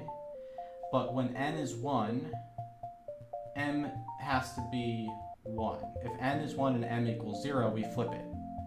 And if m is ever 0, it has to get flipped over unless we're in the n equals 0 case. So the times where we do the flip, here, m equals 3 and n is 7. So m is underneath half of n, and so we flip it. And flipping it just means we take n minus m. So we're going to use the identity here.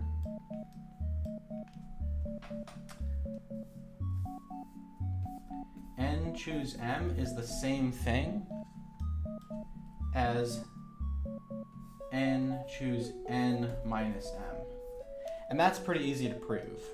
If you wanted to talk about that real quick, the factorial definition here shows us that pretty easily. Because if we do n minus m instead of m, then we get n minus m here for that term, and we get n minus m, which is just m for this one. So the m and the n minus m basically flip orders, but multiplication is commutative, so we get the same thing. So there we go. That's what we're using to implement that trick.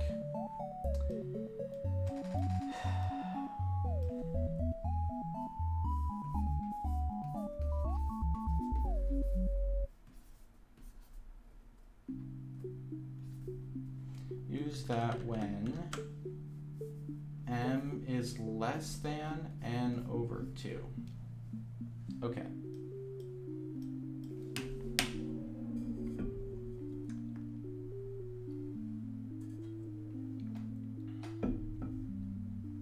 We'll have to be a little careful about how we check that, because in the case of division that rounds down, n divided by 2 will look like 0. So this is if we are using like real number mathematics, but in the computer it'll be a little more complicated. Anyway, let's move on. So that's the part we can eliminate there.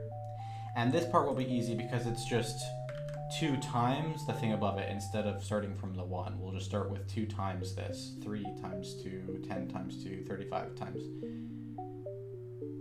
How did I get 56? Did I think this was a 20? 32? Yeah, this is weird. 56.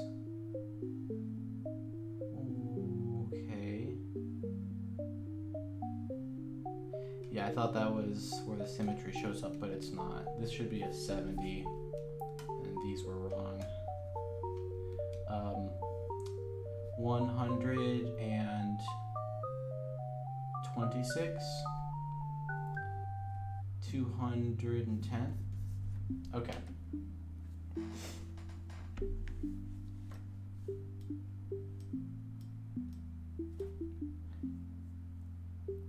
Now, how about this row thing? How do we figure out which row of the table we want to be on?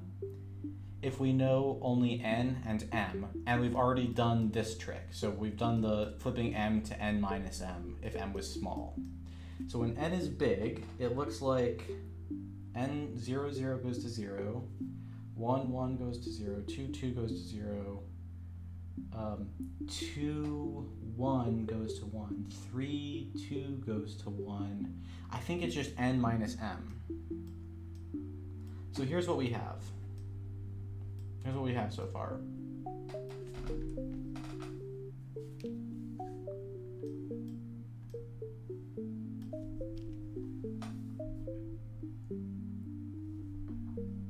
We could have actually flipped it the other way around. We could say use this when m is greater than or equal to 2. Or n over 2, right? Or rather, when m is greater than n over 2. We'll do this. So we'll actually flip to the small side.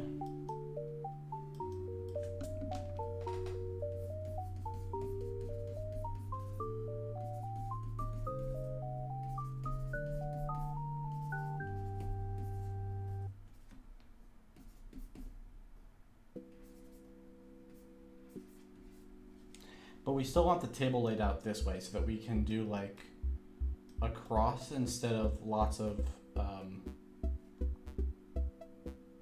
like you can imagine if I colored out this side, then we would make 2, 1, 2, 3, and double it to get it. Then we would make it so that you double the last thing in each row rather than doubling the first thing in each row. I think it's better this way, probably. Start with 1, and you go add that in, boom, and then double it, you're done. Add that in, boom, add that in, boom, double it, you're done. Or we have a row, Yeah, we want to do it this way. So when we're doing the memory, we'll think of it like this, going across. But we'll actually be thinking of it like we'll do the math with small m's. But since small m's and big m's are like equivalent, it's going to be confusing, but it'll work.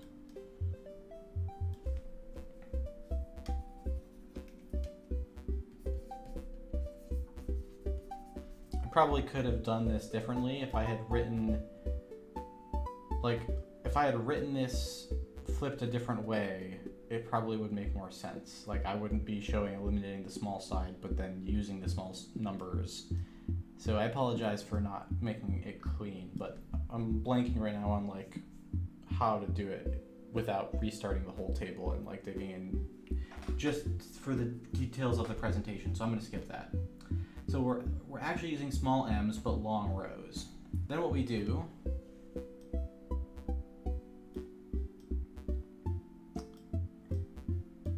is we say, all right, so like the plan so far is like this. Let's just write this down. First, we compute m prime is the smaller of m and n minus m, basically, right? We want the small side of this flip thing. That way we don't have to do the divide at all and the comparison nonsense, figuring out if it's rounding or not. Okay, and then r equals n minus m, or equals m prime, right? Actually, why don't we just say that? R equals the min of m and n minus m. Then we are just looking at this thing here to figure out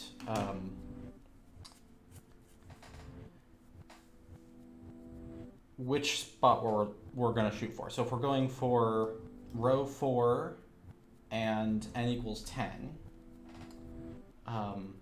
then we're either computing with m equals 6 or with m equals 4. I guess these are equivalent to m values, now that I think about it. Yeah, these are just the small m values, while these are the large ones, because the diagonals go that way. Oh, yeah, that's interesting. Anyway, what I'm trying to get at is if we're computing n choose 4 or n choose 6, we will be shooting for this spot here. So we'll just need a thing that like builds a bunch of ones and then it iterates that buffer. So when we're on row 1, we'll start from this slot, we'll double it, and then we will add in the next slot over and over again. And then we'll do that on this one and this one and this one. And we might be able to get a little bit even tighter than that and skip rows here, because like we know the first row is all ones, so there's not really a lot of point if row equals 0 to doing that one. We could just start at row 1 and then go forward. In fact, we could probably also notice another thing here, which is that this here, right, is, okay, let me put it this way. This row here, how do I want to put it? Yes, is that doubled? I'm trying to think of how to describe, like, phrase this concept. So here what we're doing is we're saying start with a value of 6 and then add in some slots here.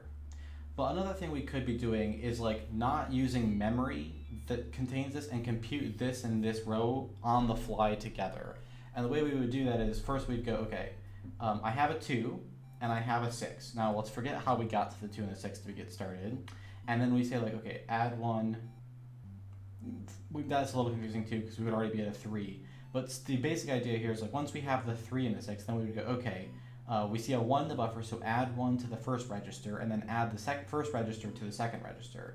Then read a 1 from the buffer, that puts a 5 here, and then we add 5 into that. So we could use we could do like 2 rows at a time by having a register for each row. So there's like a bunch of stuff we could do to like not need that much memory to do this. But basically the amount of memory, for now, why don't we do it without skipping rows or skipping the 1s? And then we can just like tighten it up for a bit afterwards. So hopefully that plan makes sense, right? We're gonna need a certain amount of memory. The amount of memory we need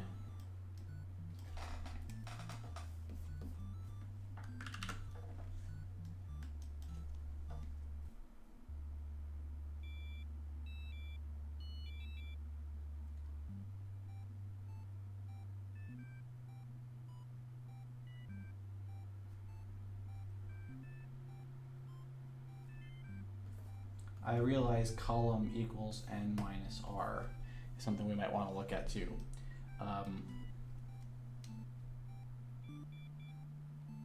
Yeah. And then what we do is we go fill each row of the table until we find the answer, right? So the amount of memory we need is basically however long the biggest row we're going to use is. And the other thing is, like, if n equals 10, we don't go all the way out to the 10th column, right? Because on the diagonal here, if we're stopping at row 4 and diagonal number 10, then we're stopping at column 6. So it's like 10 minus 4 gives us the index of like this is one less than the index of the column we want to stop, or no, it's the index of the column we want to stop at, so it's one less than the count of the number of columns, right? 7 columns, index number 6, 10 minus 4, right? So if we had, if we don't need the full triangle either, because once we have this, we will just write over it. We don't need anything. Like if this here,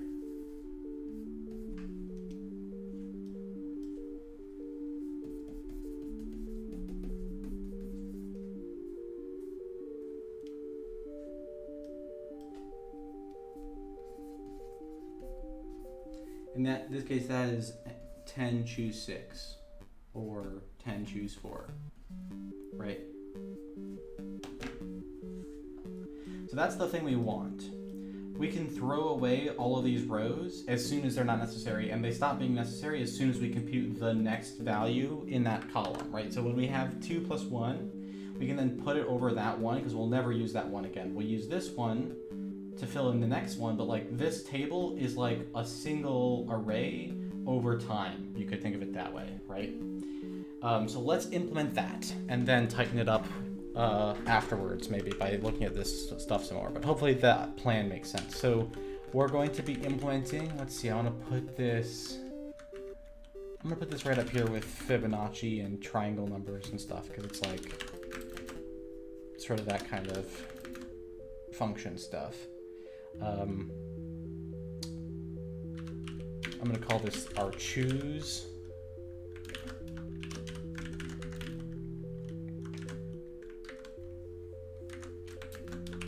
U64N, U64M, and U64 buffer. And we'll just say give us n slots, because that's like enough, right? And n won't usually be humongous. Like if you're computing n, if n is a billion, we're going to have other problems, right? Because while this will work for any combinatorial that can fit into a U64, it will stop working well before n gets to a billion, unless you're doing like a billion choose a billion or something. But yeah, if you're doing any case where it's like expected that n is some reasonable size, it won't really be a buffer that's too big. Or if it is, we'll just not use this function at that time. For now, it makes a lot of sense. Okay. So let's see. RCX is a buffer, which is going to be a U64 pointer. RDX is n, a U64. R8 is m, another U64. Choose. Here's our proc. And then this will actually just be the ASM version. Let's write the wrapper real quick first. So choose, let's keep these relatively in order. As a C++ function will look like this. We don't need anything but n and m, but we need a scratch.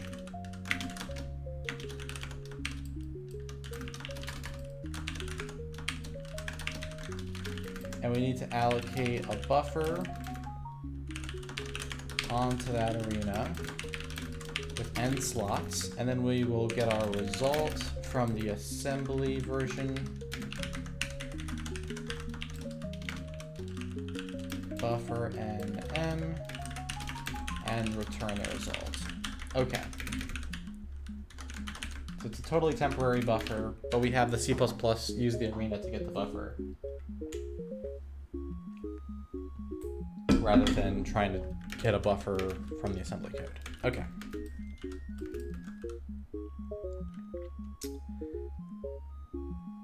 Now let's just implement this as simply as possible. We want to start with this idea here. Rho equals the min of m and n minus m. So let's compute, first of all, m prime equals n minus m. So we'll put that in R9.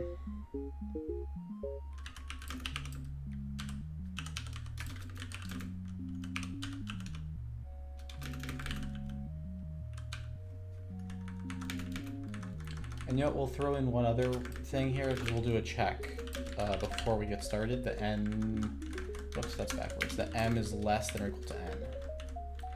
Then we'll do this. And otherwise the result is 0. Okay.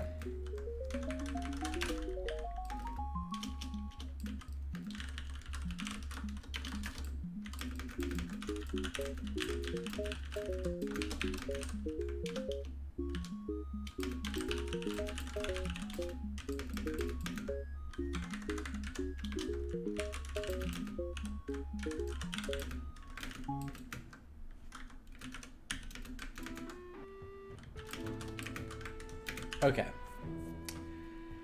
so there's m prime, and now I want to put r equals the min of m and m prime, and c equals the max of m and m prime. How is this going to work? What I'm going to do is I'm going to reassign, this is going to be neat. I'm going to reassign the registers R8 and R9, because R8 is our current M, R9 is our current M prime. One of these is the min and one of them is the max. So I'm going to say R8 is going to be R, the row number, and R9 is going to be C, the column number.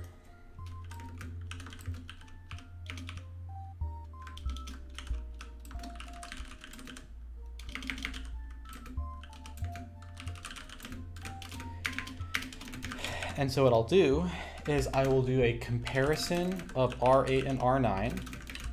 The smaller, so we'll do move if R9 is less than R8, so conditional move if R8 is greater than, is above, so if R8 is above R9, then we're going to move R9 into R8, right? So if R8 is above R9, then we move R9 into R8. So R8 now contains the minimum. And if, this doesn't quite work. It was close, it was a good attempt, but it doesn't quite work. If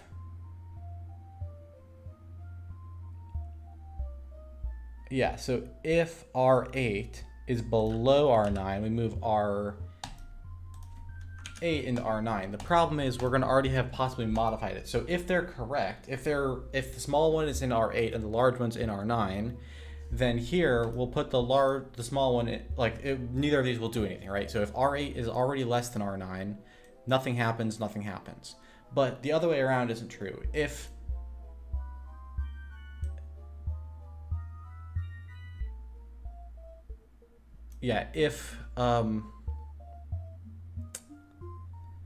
R8 is greater than R9, this puts the greater one into R8, but then we've lost R9, right?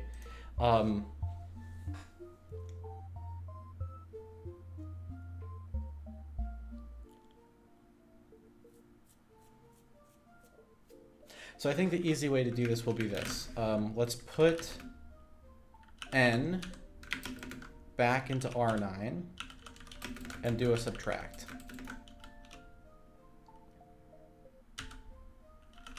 again, right? So here what we're doing is, I mean, this is like a jump-free way of computing the swap, is the idea. We do the test, and so we end up making R8 smaller if it's too big, and then we recompute the difference so that the larger one goes into R9. And if they were already correct, well, we're doing a subtraction for quote-unquote nothing, but it gives us the right result either way, and we do it without a jump. So it's actually better. It's too bad we don't have a swap, you know. Or a swap conditional. Byte swap.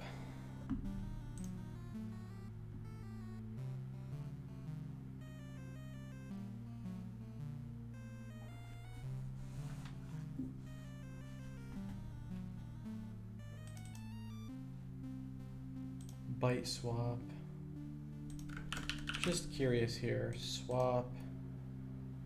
Move data after swapping bytes. Swap GS base register.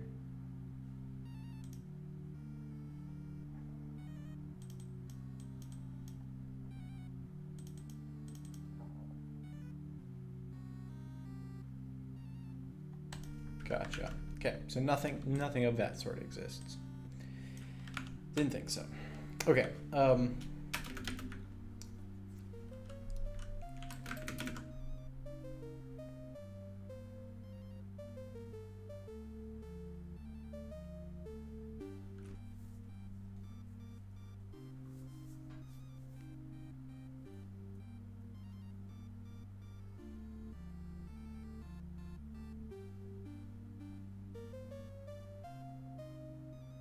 Actually, no, I'm going to do this a different way. Sorry, I know it's a little bit silly to put any thought into this, but it's just bugging me. I'm going to put R8 there, and then we'll do the conditional move below R9 RX. The reason for that is now this is only moves and compares, so it's just less arithmetic. Moves are cheaper, conceptually. I don't know if they're, yeah, pretty sure conditional moves are also cheaper than arithmetic. I know moves are, so yeah. This contains R8. It does not get corrupted, so if they... I want to use the same condition both ways. So if R8 is above R9, then we do the swap by doing two assignments. We put R9 into R8, and we put RAX, which is a copy of R8, into R9. So this implements the swap only if R8 was above R9. That's the idea.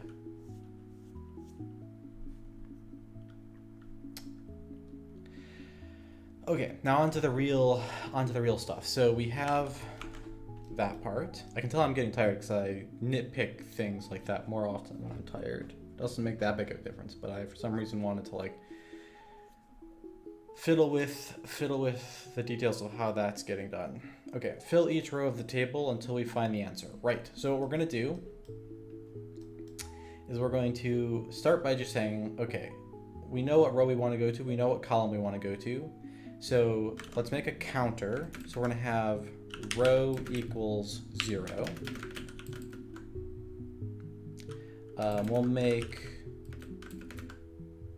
so we don't have to do any divides, right? So I'll make RAX our row. And then we'll have loop 0. And then we're going to have a column. Column is going to start at 0 when we're on row 0. It's going to start at 1 when we're on row 1, and 2 when we're on row 2, and so on and so on. So column equals row. Let's see, who's free here?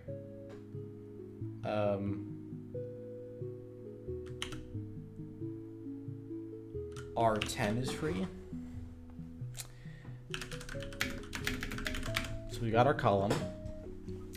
And then what we do is we go, okay, if this is row 0, we do something special, which is we just assume ones in the table. So what we really want to do is say like, how do I want to do that? I think what I want to do is say, before we go into the main loop here, let's just do this the silly way first. Fill with ones to C. So loop 0, this will to loop 1.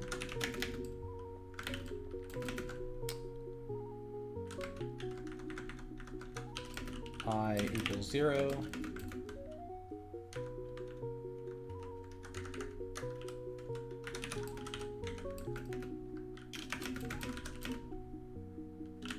RAX. So RAX will be our I.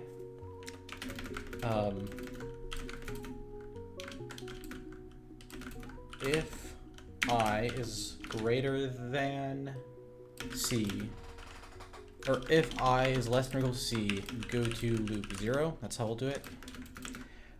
Test or compare RAX to C. Who has C? R9. Jump if below or equal to loop 0. Okay, so if I is less than or equal to C, we jump to loop 0. Cool. Here we'll do I plus equals 1. Let's see, and then we're going to move into, so our buffer is RCX plus I times 8. We'll move a 1, and we'll tell it that's a quad word putter. So we'll fill ones in here.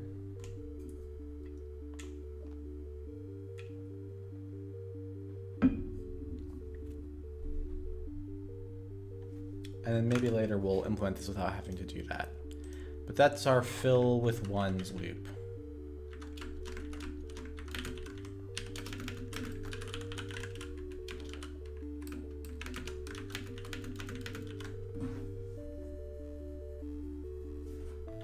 Then what we do is we go, okay, first of all, the first row we'll actually be interested in is row 1.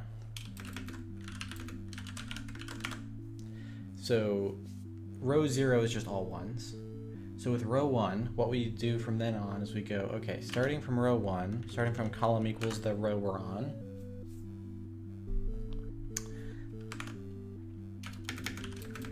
double the first slot. So what we do is buffer I equals, or buffer column equals buffer column times 2, right? We could write this as times equals 2. Double the first slot. So we are multiplying that thing that we find at the buffer plus our column number. And we don't need to use IML. We could do shift left by 1. Yeah. So that doubles that slot. And then what we do is we, from then on, are doing like an inner loop, so loop 2, where we increment the column number. I guess we'll increment outside actually first on that special case, and then we'll have another increment inside the loop. So we are now on this one, and we want to make this equal to that plus that. Let's do the increment later. I want, I want the increment to be applied before the test for the loop. So I think we increment first. And then what we're going to do is say buffer at the current column number plus equals the buffer at the previous column, right? So like when we are thinking of this as one big buffer, what we're going to do is we're going to update this slot here from 1 to a 3 by taking what's already there and adding in what's in the previous slot.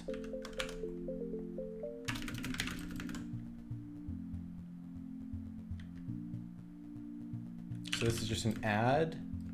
We're going to need an extra register to do this, though, because we have to do 2 memory addresses here.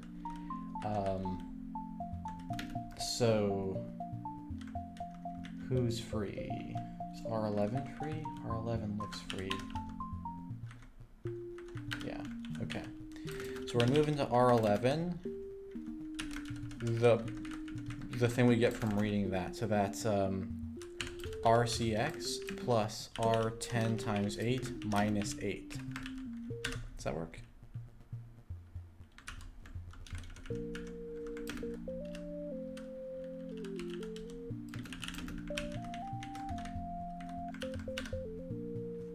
Okay. So yeah, we read the previous buffer slot, and then we're going to add that in to the current buffer slot.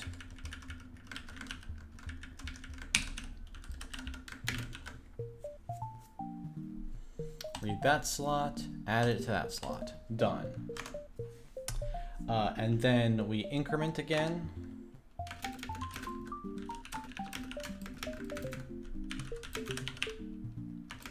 And then the question is, how do we know when to stop moving forward? And the answer is when C, or column, when column is greater than C. So if we're trying to compute to C equals 6, then we'll have column go like 1, 2, 3, 4, 5, 6. At column 6, we're still good. We want to compute that one.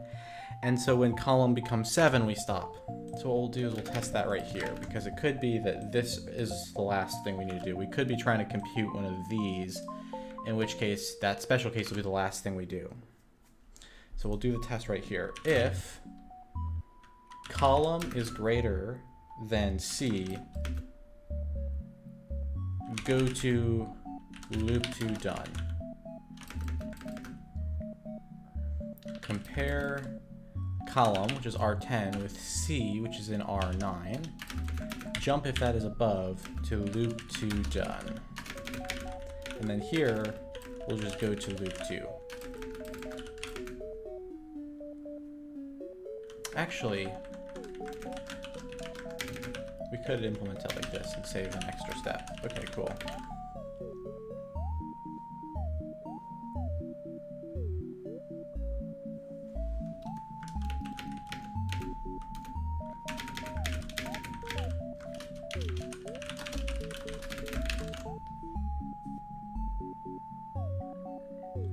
Okay, so loop 2, when loop 2 is done, we've completed a row. So then what we want to do is we want to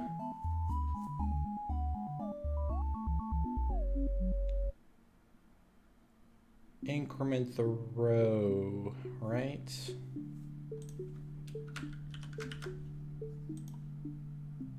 Yeah.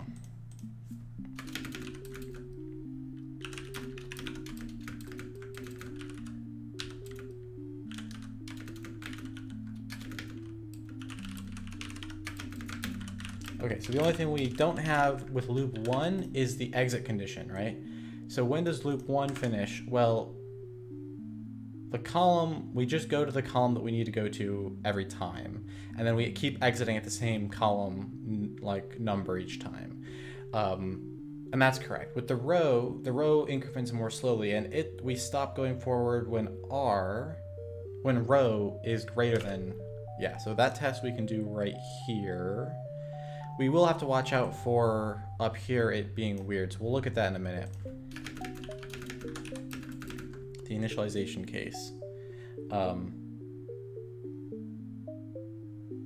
I guess what we could do is just test it right away.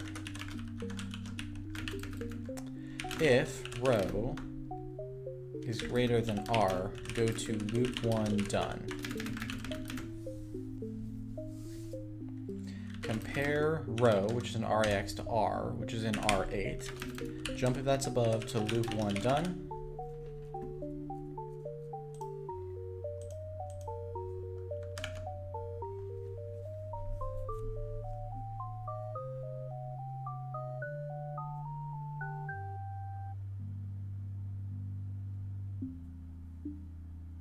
Yeah, this will be good.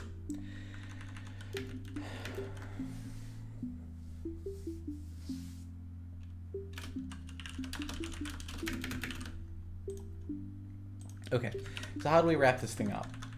Once we've done filling in the row here, our answer is sitting in the table at the index of, you know, the column that we wanted. So like, if C is 6, then at index 6 we have our answer. So we just need to do result equals buffer C, right?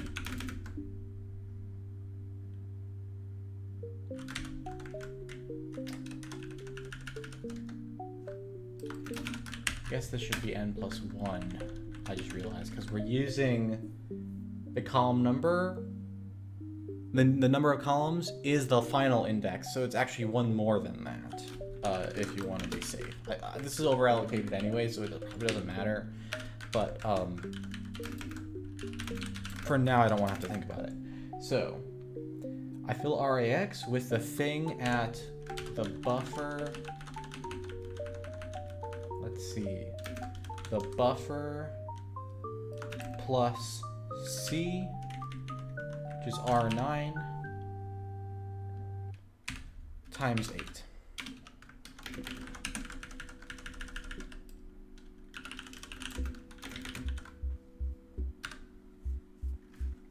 Okay, let's double check a few things. So if R turns out to be 0, then either m was 0 or it was equal to n, but then we got r equals 0. So then here we still filled this whole thing with 1s, even though we knew the answer was going to be 1 right away, and we could probably add in an early out up here that's just like, look, if r equals 0, the answer is 1, and we're done. Then we filled this thing with 1s. That was row 1. And then we said, okay, if row, then we did this loop. So RAX starts at 1. If RAX is greater than R, it immediately is done. So if R is 0, right now it should work, because even though we spent extra time filling with 1s, we at least know that we'll exit right away, and then we'll read a 1 off the correct slot. And then if the rest of this logic is correct, we'll get the right thing on each row after that as well. So let's see, that's building, so let's just test a few of these.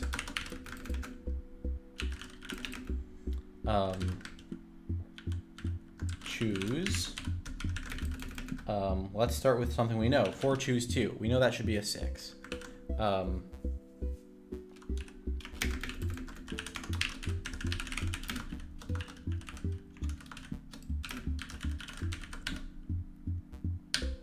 That's a 6. Okay, so that's encouraging. Let's test a couple of those corner cases we were just talking about. Okay. What about something weird like this? Does that do anything bad? It's fine. Okay, these do anything bad? That looks good. Okay. So what do we think? Is that it? Is that our solution? 40 choose 20? Did we get it right? We did. Awesome. Okay. Let's save that. Ooh, we still have scratch from last time. Okay, so that's the correct answer. Let's optimize this a bit more. So we don't need to fill with 1s if we know we're on row 1. Right, if we're just gonna like fill a table with 1s and then read the last one, that's like very silly, right? So let's do, if r equals 0, go to return 1.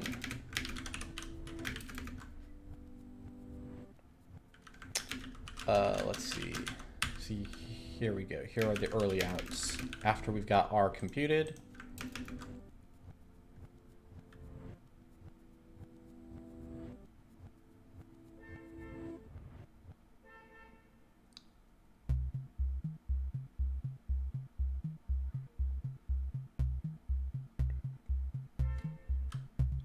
So we want to test R, which is in R8, jump of 0 to return 1. So return 1, whoops, that's way too far down.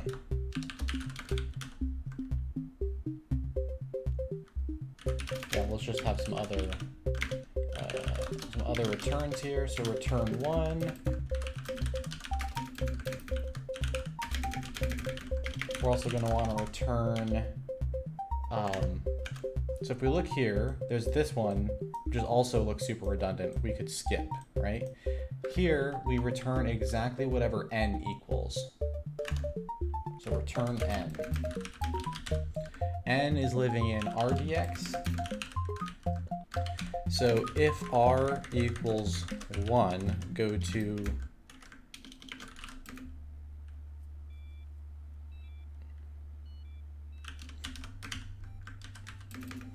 return n.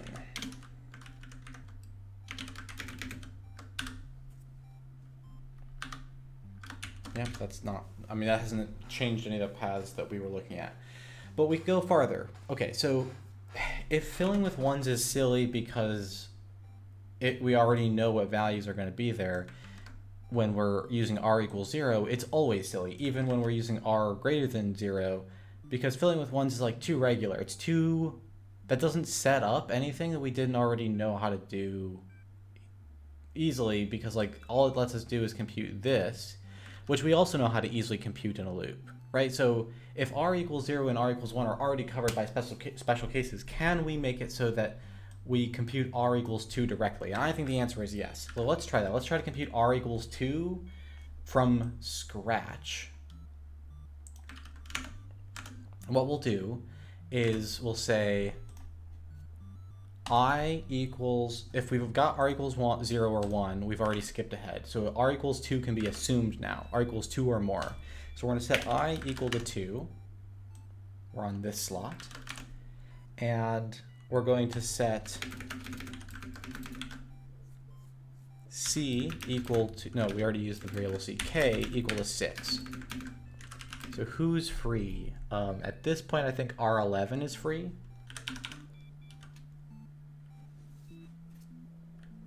So we'll do that. So there's our 6. And then what we'll do is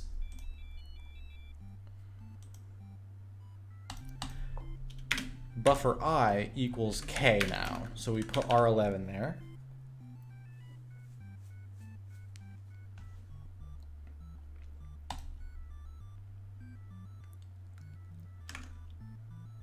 Then we increment I by 1. So if I was 2, we were right here. And then we go to I equals 3. Yeah. 1, 2, 3. Yeah, okay, I got it. So I plus equals 1. K plus equals I plus 1, right? So if I equals 3, then we're here and we want to increment k by 4. So then if we're here, we're going to increment k by 5. So k goes up by I and then one more. So let's see, let's inc R11, add R11 RAX.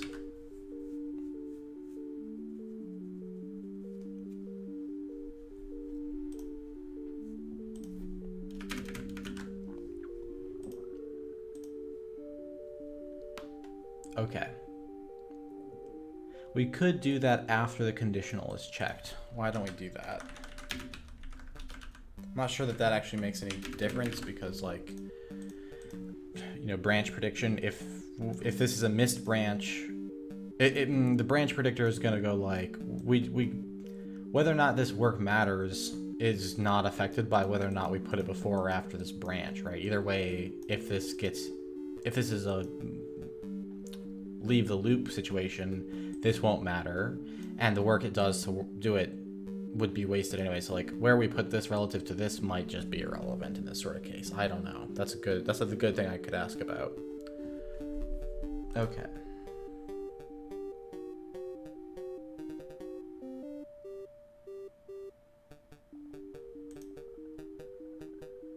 Oh wait, that's no good. Yeah, I might as well put it here because this is where the loop actually, the loop is done right here, right? So here's the actual paragraph that implements fill row r equals 2. So from here, we don't need to start at row equals 1. We've already handled the case of 0, 1. So if we said 2 here, then what that would mean is if r was already 2, we would not hit this jump and we would compute it again. So we actually start at row equals 3. We just computed row 2 right here, right? So that computes row 2. This got computed by the special case. And so if r equals 2, we just allow it to be done right away. So we start at row equals 3. So this is the first one that we do via the update. So we just saved like 2 whole steps. We were filling this automatically. Now using a loop that's basically just as complicated, we're filling this automatically. These are free. This one gets filled in pass 1 and everything is like two steps ahead. So let's, is that the same as what we had before? No, we broke it somehow.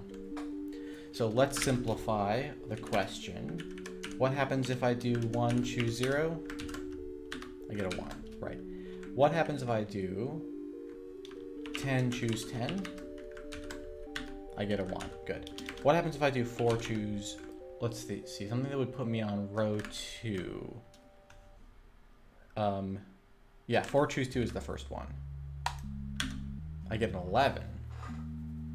Okay, let's take a look at that. Because whatever is going on there would explain the issue, right? It might be that the adding I plus 1 is a mistake. Maybe the I equals 2 is a mistake. I don't know. We'll figure it out.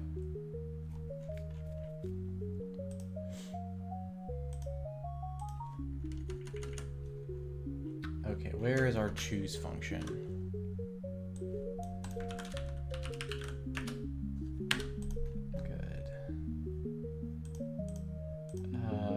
Yes, let's look at this part, because this is the part that I think is suspicious. So, RAX gets cleared to 0. It should be getting set to 2.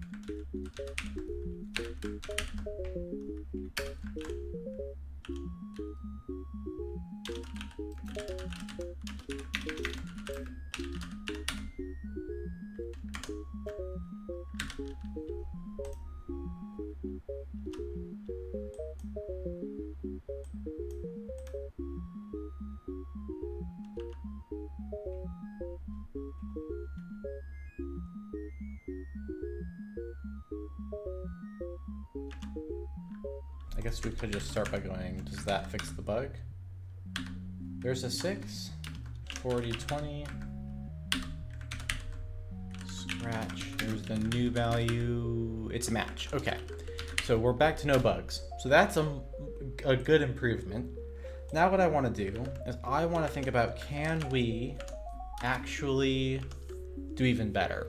And the way I think we could do better is right now, when we're computing a row, we compute 1 row. I think we can compute 2 at a time, as I was explaining before. And the way we would do that is we would first fill a register with, like, we'd take, suppose we're starting from trying to compute 4 from 2. So we'd have an iterator that starts at 20 by going, okay, we care about this slot, so double that slot. And then we go, okay, we add that to this, and now we're good to go. We have a pointer here and a pointer here. And, well, that's not the right way to put it. We take this slot and double it, and we put that in a register. So we have that as a slot, and we have a pointer to this. And then what we do is we say add that to our slot, and then we add that to itself.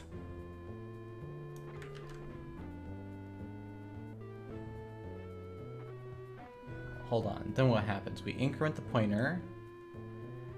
No, we add that to, we have another slot, which okay, so we are not initialized until we get to here. We have one slot that's initialized with 35 by the logic I explained, a second slot that gets initialized by doubling that slot. Then we start looping. We put a pointer here, and we go read that, add it to the first slot, then we have this value. Then we add that slot to the second slot, and we have this value, and then we write that out to the buffer. So we can then advance by 2 at a time. So if we have to compute an even r, we'll compute r equals 2 and go. If we have to compute an odd r, maybe we can write a separate loop that starts at r equals 3. Okay, let's try that, and then we'll call it good on the optimizations for this guy.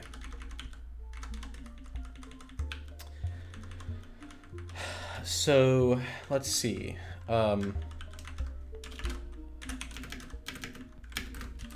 If r and 1 go to odd case,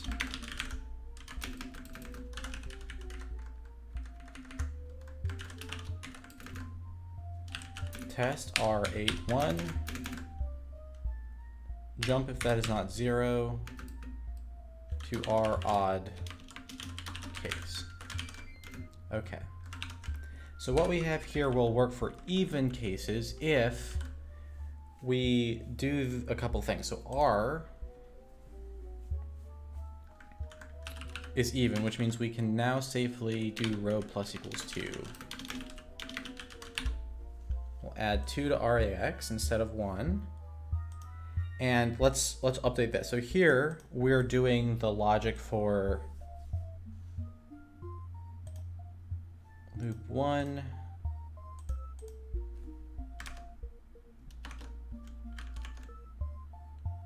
We at least have to go this far. So this gets written to the buffer here. Yeah. So let's see, loop 1.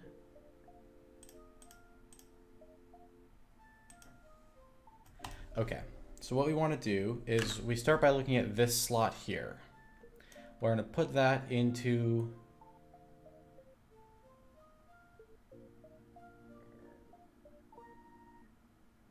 see, I have computed this, so I'll have r equals 2.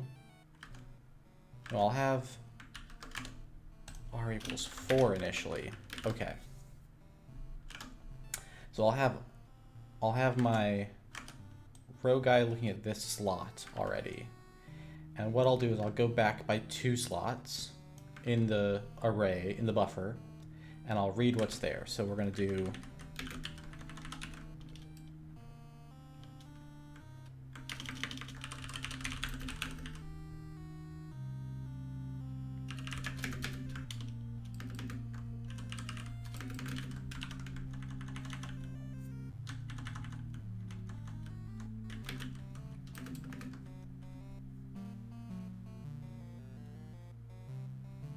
we want to initialize the loop by going, let's just do all this at once. So grab the 6 is move into, who are my free registers first of all?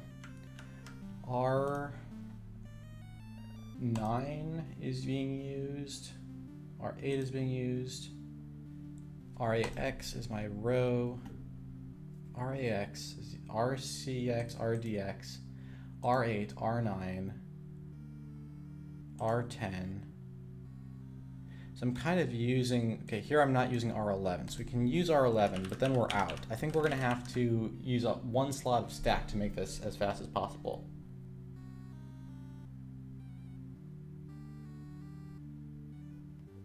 Hi, Cheeto. Yeah, we're programming in assembly. x64 assembly to be specific. Alrighty, so what was I just saying? We're going to read out of this slot, which is R10, the column number, times 8, minus 16, that's 2 slots back. So if we have this thing, we're going to read this one and put it into R11. Then we want to, we know, because if we are here, we know we are initializing with 2 spots back. So there will already be a 6 there. Oh, we don't need to go 2 back because we just need to start from this one. So we can ignore 2 back. We start 1 back. because if row 2 is already filled, we look at this one, and then we double it. Okay, so that's a shift left of R11 by 1. So now we have this value, and then we add this slot to it. So we add to R11 the stuff that we find here in this slot, which will be a 15, and that'll give us the 35. Okay.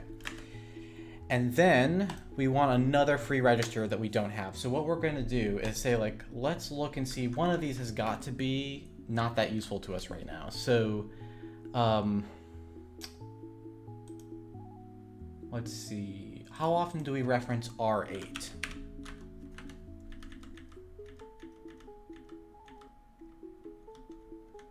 Wait, R8.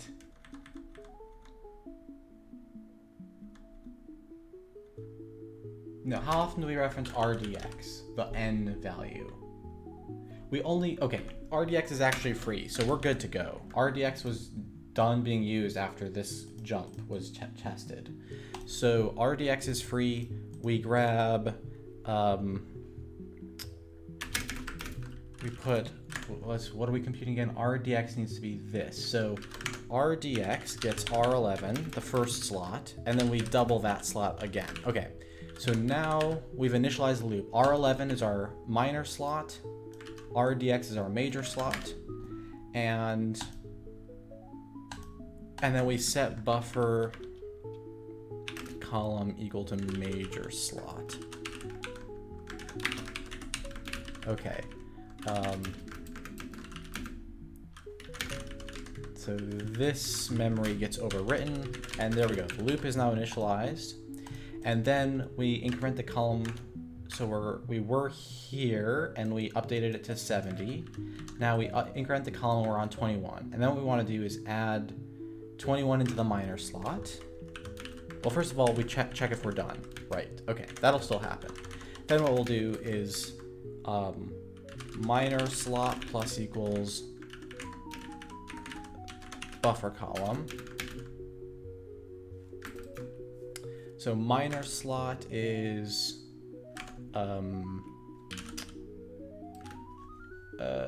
R11.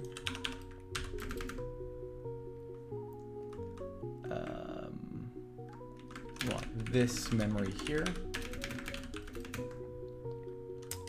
Major slot plus equals the minor slot. So we then take this and add it into this to make this number.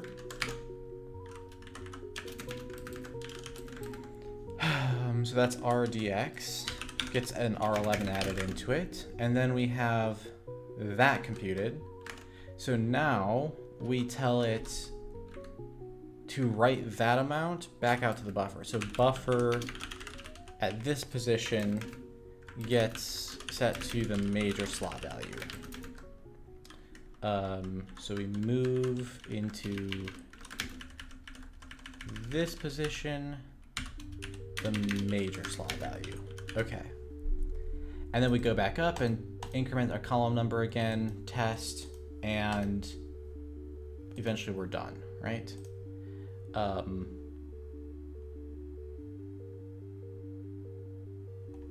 So here we're gonna have loop 1 done.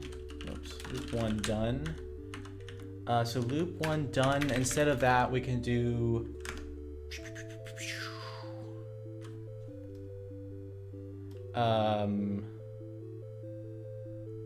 it's going to be for both the odd and even cases of rows. So we call this like return buffer call, right? Loop 1 done. So loop 1 keeps going until we hit this thing, which will take us to this return case. Actually, I'll call that return buffer C. Okay, so there's loop 1 finished. Now, this was all for the even case. Let's go write the new case, which is the odd case. I think they actually will use the same loop 1 now that I think about it. I think the only thing that'll be different, so like, the only thing that'll be different is the setup right here, right? Yeah, so that'll be pretty tight. We can do, our odd case goes here, and at the end of that, row equals 5, right? We're gonna compute, do you think we can compute r equals 3 from scratch? I bet we can. It's gonna require doing basically the same thing we did, but with like 2 minor slots and a major slot. We have one of these as the incrementer, and then a minor, yeah, we can do it. We can definitely do it, okay.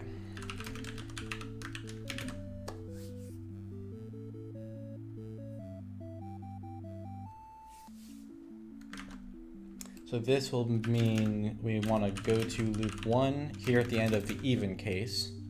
So this is loop 0 even now.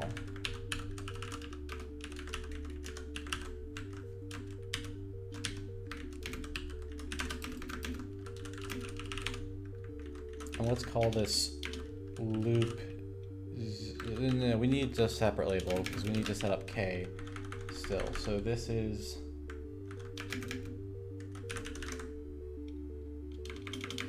even case, okay. Odd case. So for the odd case, we're gonna try to build I equals 3 in place. So we start with a row r, we're gonna build row r equals 3 in place. So I starts off at 3. K starts off at 20. But we need a few more slots, so K isn't enough. Who else is free? We know RDX is free. Have we started using... Well, let's start copying it and see. We'll just make sure we can get a free register, but I think we'll have no problem doing that. We just gotta be careful. If nothing else, we can always just start with R equals 1, but that would be kind of disappointing because this one does not jump use far in, right? This one feels kind of like an uninteresting row. It's fairly regular looking. But anyway, odd case, so the loop begins here.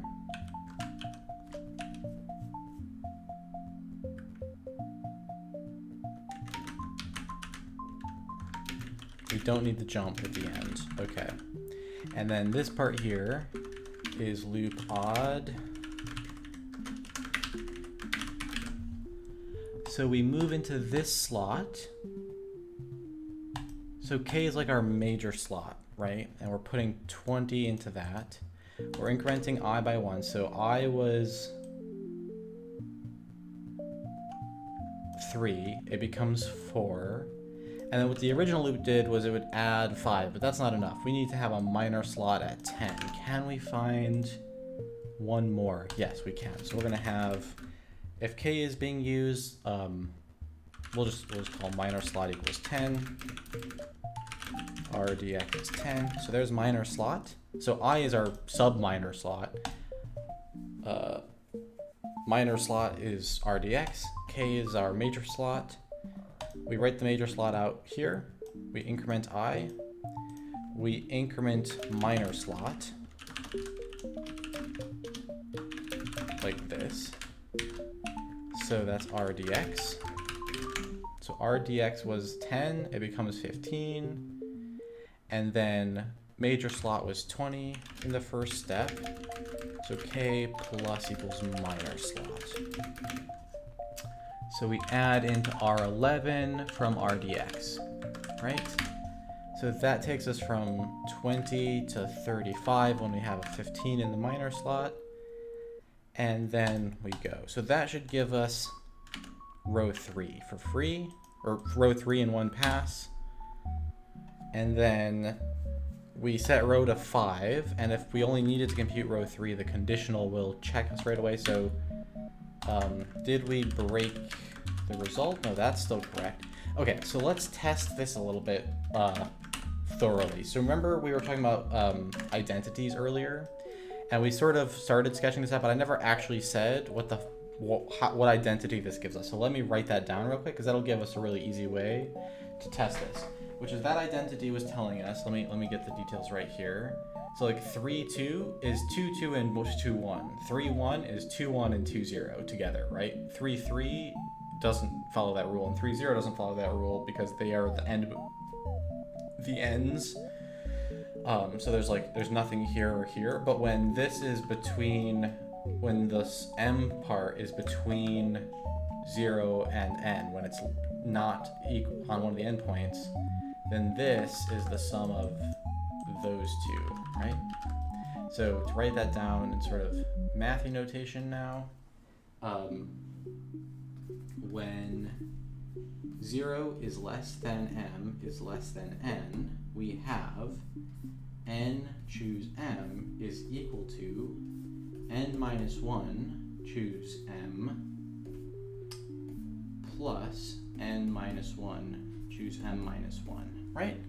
That should be what it was. 2, 2, 2, 1. Yeah, okay.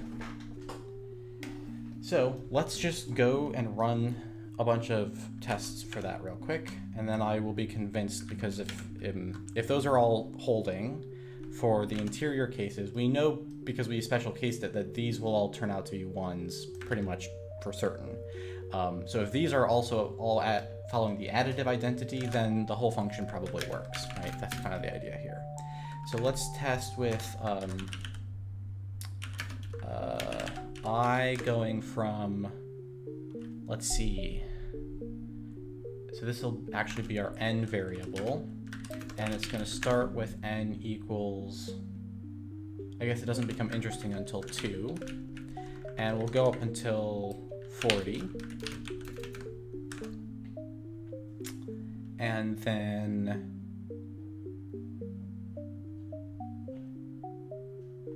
we need a second loop with I. This will be our n variable. It'll start off at 1, and it'll stay less than n.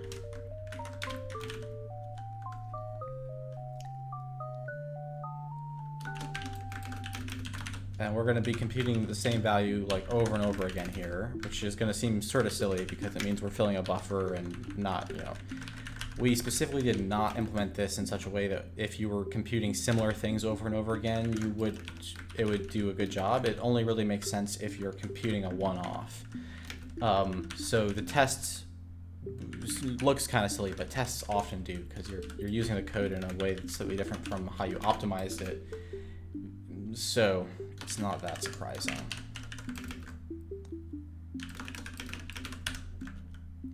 So here we are asserting for all of the slots that we're scanning here that the axiom holds that this plus this equals this, right? We didn't get any crashes, so that looks good.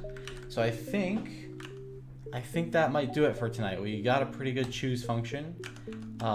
It's certainly a lot of assembly we just wrote, and it does some interesting stuff, I think. It's crazy we still haven't run out of registers trying to push the optimization. We could probably, if we wanted to get crazy, we could probably do this by modulo 3. I think we could find another spare register and use another minor slot. So then instead of using odds cases and even cases, we could use R's. Hold on, how do I want to phrase it? We could use a 0 case, a 1 case, and a 2 case, right? And each of them would be different. 3 would be the 0 case again. 4 would be the 1 case again, and so on. And we would step ahead by 2 at a time. And the way we would do that is by having 2 minor slots in the main loop 1 part here. And all we would have to do, if you think about it, so we're using R8. I don't see us using R9 since here. So what we could do is right here, we would stuff R9 onto the stack. And then we use R9 again down here. So right here, we would pull it back. And then in here, R9 would be free. So for that internal loop, this is the one that scans across the buffer. Wait, no, sorry. This is not the internal. This is the initialization. This does actually look like it's using R9. So in this region, R8 is the one that's not getting used a lot. RAX gets used here, when else does RAX get used? RAX gets used here. And then, okay, so what we could do is right here we would stuff RAX into the stack. And right here we would unstuff RAX. And in between, RAX would be our extra minor slot. And then we could do one fewer pass, and we would just be basically doing one extra add per step of the loop, right? So make the loop, the whole loop would be 3 adds at a time instead of 2 adds at a time. But you do, 33% less loops total. So you could make that faster, and you could keep doing that as long as all of your slots are registers. It's gonna be better and better as you do that. But I think pushing it to 2 was probably good enough of an exercise for now. It is kind of an interesting question. How would you write a code generator that lets you sort of like push up that number of slots that you wanted to have like easily? I don't know. It's kind of like, could I make that a parameter and be like, push it further? I want to get all of my slots involved. So like, I don't know. It's fascinating though. I don't know how you would tell the compiler, how you would write like a language that could understand the flexibility of the loop to have multiple slots. And then you'd also have to the hard part about that is however many modulos you have, that's how many cases for initialization you need. But I mean, you could just write a thing that computes these numbers, so 6, 10, 20, a slower way. Like, you don't need to use the optimize function to compute those. You just need the compiler to have access to a dummy function that gets it done statically once. And then this function goes faster. I mean, another thing we could be doing is just building a lookup table for all of this, right? Which is, I mean, we're essentially building a table anyways. We could just make a lookup table and keep it sitting around forever. So maybe all of this was a little bit silly. But the cool thing is, if you don't want to if you were going to do tons and tons of combinations, that's exactly what you would do. But for a one-off, like what we had in this problem, I think what we did was pretty cool. Anyway, yeah, I think did we get 3 problems done today? Let's take a look. Yes, we did. So we are now at 15 finished. Let's take a peek at what's coming up. Sum of digits. This might be a big number problem again. Not sure. We could be doing a squaring algorithm using our big num system. We would need to make a bigger big num though, because 2 to the 1000, how many bits would it take? 1000 and 1, right? Our current big num only goes up to 192 bits, so we'd have to make a much bigger big num. One probably that has dynamic sizes.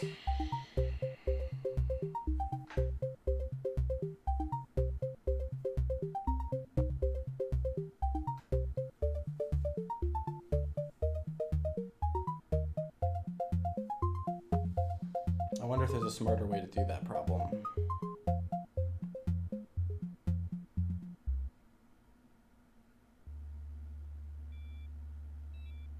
I don't know. I'll be thinking about that for Thursday. Interesting, right? Do we write a new big num that can go up to 1,000 bits, or do we find a different solution?